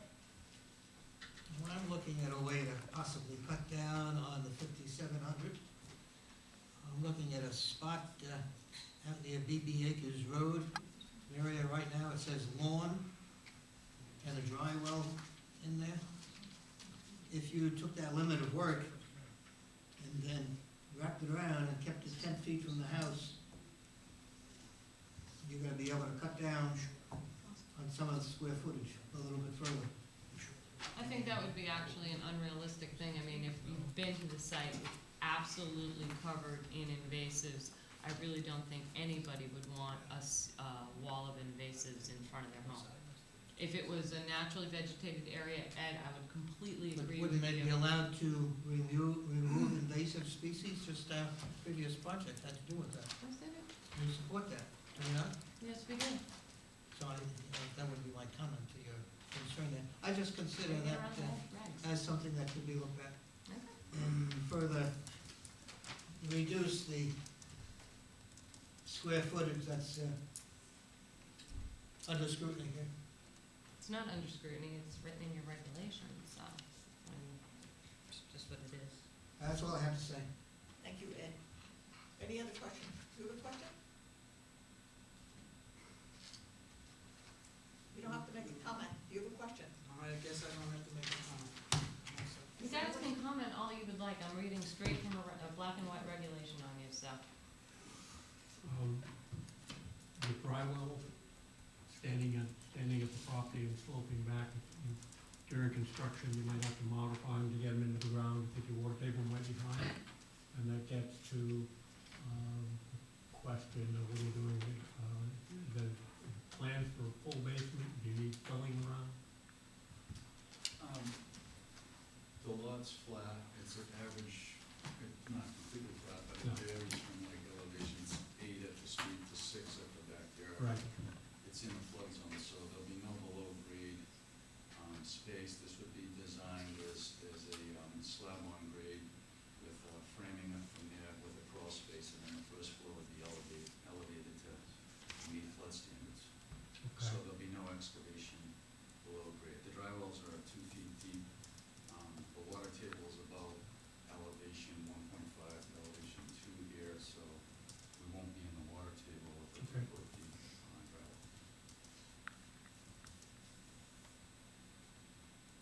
That's it? That's it. Okay. Any other questions? Yes, you want to make another I think comment? I'll turn it over to Laura. Laura. Good evening, Laura. Good evening, Laura Moynihan for the record, thank you. I just want to clarify, there is obviously the provision that Jen is talking about for the 5,000 square feet of alteration. And sometimes that's considered almost a by right type of thing, if you have the law of record before 1997. But if you continue on to the next page, under 10.583, it says essentially notwithstanding that provision, the issuing authority, which is the commission, shall allow the construction of a single-family house, a septic system if no sewer is available, and a driveway on a lot recorded before August 7, 1996, where the size or shape of the lot within the riverfront area prevents the construction from meeting the requirements that Jen cited. So there is the authority to go beyond that. And it says, provided that the lot can be developed for such purposes under the applicable municipal and state law, which essentially is zoning, and we do have confirmation from the building commissioner that it is a buildable lot, and I can give you that. And the performance standards are met to the maximum extent feasible. And then it goes on to say, in difficult siting situations, the maximum extent of yards around houses should be limited to the area necessary for construction, except where the lot contains vernal pool habitat or specified habitat sites of rare species. A wildlife habitat evaluation study shall not be required. So the regulation is going on to give you some leeway there. And what we're hoping is that with that provision, we tighten this up as much as we feel is practical. I mean, this is Cape Cod. It's a people would like to have a deck to be able to enjoy some yard space. And we're really talking about an additional 700 square feet of clearing here to allow this homeowner to have a modest-sized home with an attached garage and a deck and a very small yard. So the question I guess I put to you, and I think this is really the test, is that additional 700 square feet going to cause any more adverse impact than what you would have if it was 5,000 square feet of clearing? And that's, I think, really the test. And what we've tried to show in our notice of intent and here is that we don't feel it will. We're looking at a developed subdivision. We're not fragmenting this buffer area. We're keeping all the development close to the street as we possibly can in the zoning. So really we're talking about an additional 700 square feet of area that's within your discretion to grant under the regulations to this modest-sized house so that they can have a very limited backyard space to enjoy in the summer season. You know, people like to have a garage as well for storage, whatever else. This isn't a flood zone, so we don't have basement area. So we just ask you to consider that. I don't think that the regulation is that strict, that it has to be 5,000 square feet of clearing or nothing. I think there is some discretion. If you go on to the next page under section 3, we are required there to show you that the lot is buildable, and the building commissioner has issued a buildable lot letter, which I can give you for your file. That was issued in 2008. The lot was actually originally created in 1941 as part of this B.B. Acre Woods subdivision. It was modified slightly in 1990, but it is certainly a lot of record prior to 1996. So I'll just file this for the record if any. And that's just confirming that it's buildable. So with that, I guess we would ask you if you would impose your discretion to grant this additional 700 square feet of clearing for the house that's proposed. Thank you. Are there any other questions? Ed? I would just like, if I did the math correctly, I'm looking at a lot of 27,400 square feet. You get that from the plan. And we're talking about a 700 square feet is what's at issue here. And I calculate that equates to about 2.5% of the total square feet of the lot is the issue on the table there. I just want the record to show that. Madam Chairman, I want to just say, I understand the applicant's desire to have this. This property is currently for sale. In fact, when I first saw this property, it was for sale. There was a potential buyer. So, you know, do not, you know, this property will be sold. There's currently a for sale sign in front of it. So the lot on record, if this property were sold before it saw you, you know, we wouldn't even be having this discussion. The issue is the deck and the garage. And I remember actually when I sat on the board back in 2001, there was a project that came before us in East Falmouth, and, you know, it did not meet regulations, and I can't remember who the attorney or the engineer was, but it was, you know, reduce the size of the house to meet your regulations. Reduce it to what is practicable. And the issue at that point was a garage.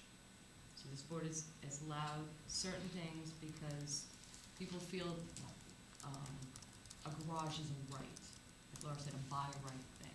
And I think this board really needs to take a hard look at what you're allowing when you alter your regulations. I mean, I know how you all feel, I can basically tell you how you're gonna vote on this. I'm just telling you, black and white, I don't think that this is a difficult siting situation. I don't think that that's what the riverfront regulations meant when they did this, an open lot like this. It's not a difficult siting situation, it's the size of the structure. And I think you should hold your regs. We'll have this discussion. I'm when we have sure you will. deliberation.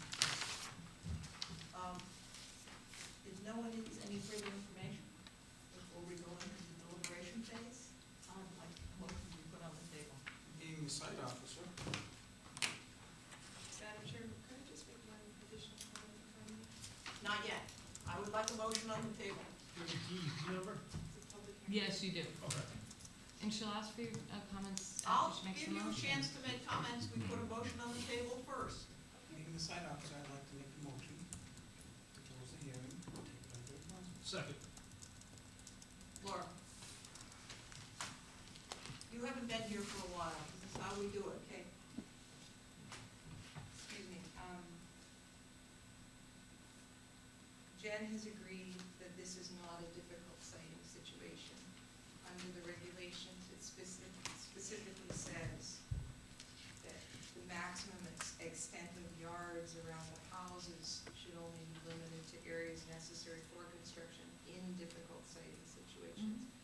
So what we have said is because it is not a difficult siting situation, the need to limit that alteration around the house is not necessary here. Yes, the lot is for sale, but that doesn't mean that anybody owning the house or living in the house shouldn't, I wouldn't say be entitled, but be allowed or permitted to have a garage and a small deck area to enjoy the backyard. That's practical. I mean, in this town, those things are practical. So it's really, I think, a balancing test between this relatively minor additional area to allow this house as proposed or not. Thank you. Any other questions? I would like to say that even if we deleted the garage, it's still by regulation, as you've seen it, would not comply. Unless you altered, not just deleting the 576 feet that the garage is, and the deck, and then you'd have, my numbers could be off, get rid of the deck and the garage, get 864 feet, so that leaves you 164 feet that would reach the maximum allowed. So, I just wanted to put that out there. Ed? I just make one more observation and attempting to be a little bit constructive. As I'm looking at this, I suspect the proposed garage is a two-car garage. Yep. It is. Might be possible to make it a one-car garage. That's all I have to say. Well, since we're all throwing things out at the end of the discussion, I'm gonna throw something out and say that there have been numerous times here where we've required people to reduce the size of structures to conform with regulations. And I agree, but I've also made observations at those meetings that something like a 26 by 40-foot structure is not what I would consider to be an overly large structure, taking into account what currently exists here in the town of Falmouth. Any other questions? Is that in what part of town? Are we deliberating? No. No. Yes, we are. Any other questions before we take a vote? Okay, motion on the table is to close this hearing, take it under advisement. All in favor, say aye. Aye. All opposed? Any abstention? Unanimous, so moved. Thank you. Thank you. John and Robert Hanlon, 124 Waterside Drive, North Falmouth, for permission to remove and reconfigure the existing deck and patio areas, add new walkways, reconfigure the driveway, install native mitigation plantings, revegetate it to address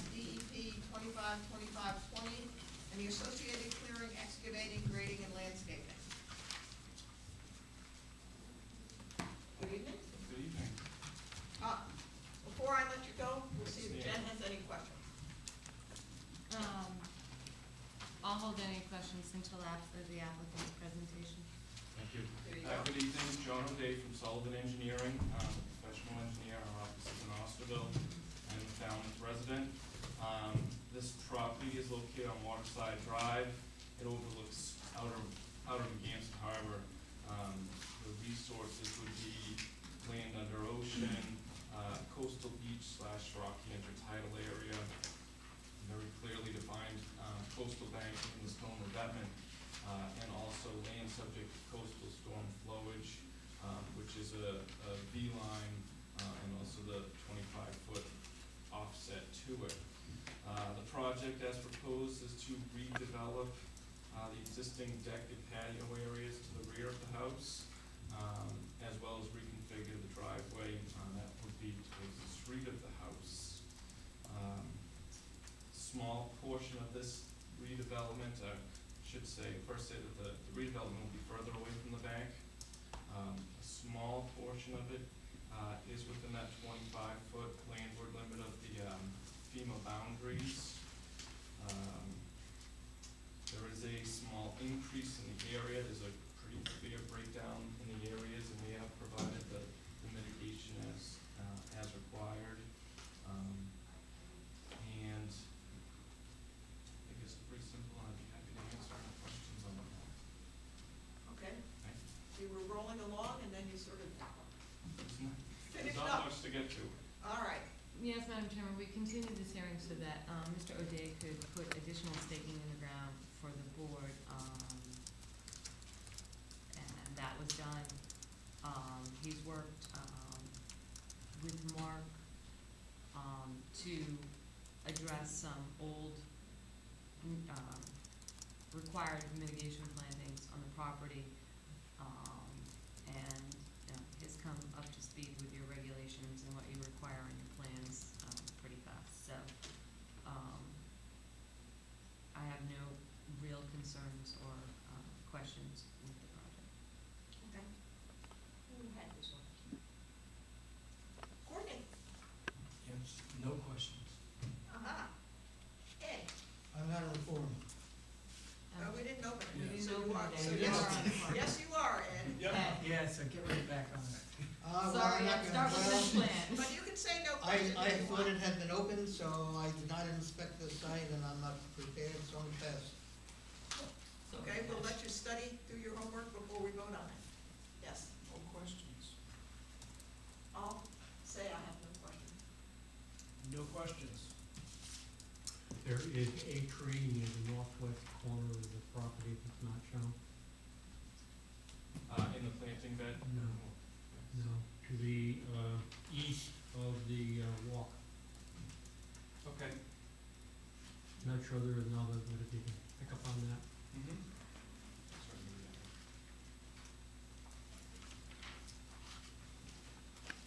I'll let you put the tree on this plan and then you can give Jen Yep. a plan tomorrow with it on. That'd be great. By the end of the week. No, there's one. Okay, you can just come up and put the tree on and initial it and then give us a, Can I just look at my picture and maybe I'll be able to pretty accurately show where it is? all right? Just one minute. I forgot about that one. Okay, back to you, Courtney. I'll move, we close the hearing and take that under advisement. Thank you. Second. Thank you. Final chance for questions? Any questions in the audience? Mike, you want to ask a question on this? No? Okay. Motion on the table is to close this hearing and take it under advisement. All in favor, say aye. Aye. All opposed? Any abstention? Unanimous, so moved. Thank you, John. Thank you. Thanks. And 2 copies too. Or 2. You can give this to Arthur and he'll put them in the file. Can you get the letters from Hartford? Yes. Yes, we did, thank you. Okay, meanwhile, we'll warm up for Mike. Request to amend the existing order of conditions, 20 Associates Road Realty Trust, care of David Ball, trustee, 20 Associates Road, West Falmouth. Request to amend the order of conditions, DEP 25 253713 to reconfigure hardscape patios, retaining walls, AC pads, entrance areas to the boathouse and pool house, adjustments to the subsurface sewage disposal system, modifications and increases in the mitigation planting areas, and the associated clearing, excavating, grading, and landscaping. Jen? I'm gonna recuse myself, Madam Chair. Okay. I'll save any of my comments until after Mr. McGrath's presentation. Mike? My name is Michael McGrath. I'm a registered engineer and registered professional engineer. I work for Home McGrath. We prepared the plans and the notice, I'm sorry, the request to amend the order. This is Associates Road. This is lot 20. This is what they call a big pier, West Falmouth Harbor, Buzzards Bay. There's the black line is the limit of your jurisdiction, and there's been changes to the site design. There's an existing structure here, and they've added some steps and a bump out. There's been an extension of a wall here and some hardscape, and then they've designed a series of pavers. So there is a certain portion of that's within the A zone. That portion is made up by 3 times increased plantings and 2 times the increase in impervious area in the B zone. So that what's shown in dark green is the additional area. This mitigation planning used to go right over to here. They're proposing to move the plants over and have a path down to an area that's right there. So that's a slight change. The site's very busy. They've decided to add treatment, wastewater treatment. The only place we can put the rock filter is inside jurisdiction. There's a septic tank, a pump station, a rock filter, and then a detention tank for denitrification. These are all buried, watertight, and waterproof, so they shouldn't have any impact whatsoever. So, are there any specific questions I can answer concerning the amendments to the plan? Jen? Yes, Madam Chairman, and it's easy for me to see because I got the Steel Mike's colored plan the other day when we came in to review it. But, no, I don't have any questions. It's pretty straightforward. It's an increase in plantings because modifications to the site design. Any questions? I understand from our administrator that it's pretty straightforward, and I'll accept her judgment in that case. All right. Courtney? No question. Any questions, Madam President? I'm good. No question. Well, I'll accept a motion from someone. I'll move to close the hearing and take it under advisement. Second. Final chance for questions or comments. Can I call Mike's comment from the other hearing again? I'm not gonna let Mike have the last comment tonight, so I'm gonna call for the vote. All in favor of closing the hearing and taking under advisement, say aye. Aye. All opposed? Any abstention? Thank you. Night, Mike. Good night, Mike. Madam Chair, Extinguished Authority will be ready next week for you on the vote order of conditions. And we still have Mary Kay's thing to untable, just to remember. Okay, And she's not here. so I'll do it. Okay. Mike, could you ask Tom to come in? Tom? Tom who? Tom Corbo. Oh, sorry, I should have told him. I move that we untable the Mashpee National Wildlife Refuge discussion. I second. Okay, this is I happen to see Mary Kay, who's out with Wetner. Oh, all in favor, say aye. Aye. All opposed? Any abstention? Unanimous, so moved. I happened to see Mary Kay in the food store the other day, and she's with Wetner. And she mentioned, I never even actually heard of the Mashpee National Wildlife Refuge, but it's actually a consortium of conservation lands, of which we have some. Partly in Falmouth. Yeah, of which partly are Falmouth conservation lands, and Mashpee conservation lands, and state lands, and national lands.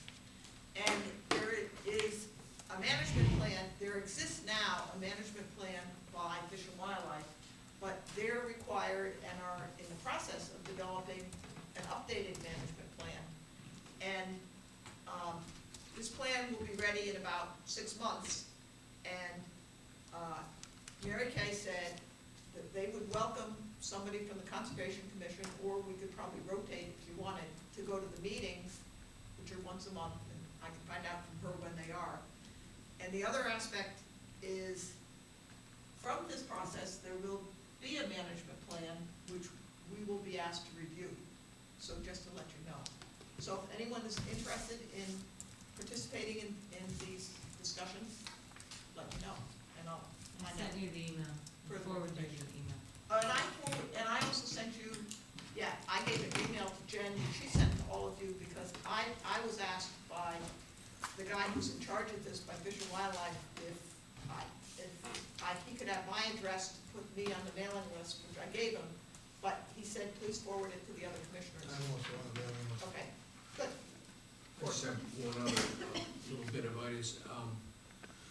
The Buzzards Bay Coalition is paying a visit to my house on tomorrow at some point. I don't know when, but when I do, if anyone's interested, they're gonna come over because they want to take a look at the Phragmites Control Project on the Wissahickon Marsh. Good. Because it's now been 4 years since the work was done, and a lot of the natives, including cattails and the regular grasses and stuff, are migrating back into the area that was controlled. There's a constant need to, monitor it every year, but at this point, very little of the Phragmites has come back. So it's quite an interesting project. And some of the grow back is from seeds that are that were already there, but just couldn't do anything when they were squeezed out with Phragmites. And what do you do about the grow back? You quickly run out and grab that stuff? Well, yeah, in other words, that's part of the monitoring. If there's something that's come back, then they come down and treat them using drip. Because they're almost like individual stalks that come back. So are they doing that? Yeah, they are doing it. And that's still within the order of conditions is still open.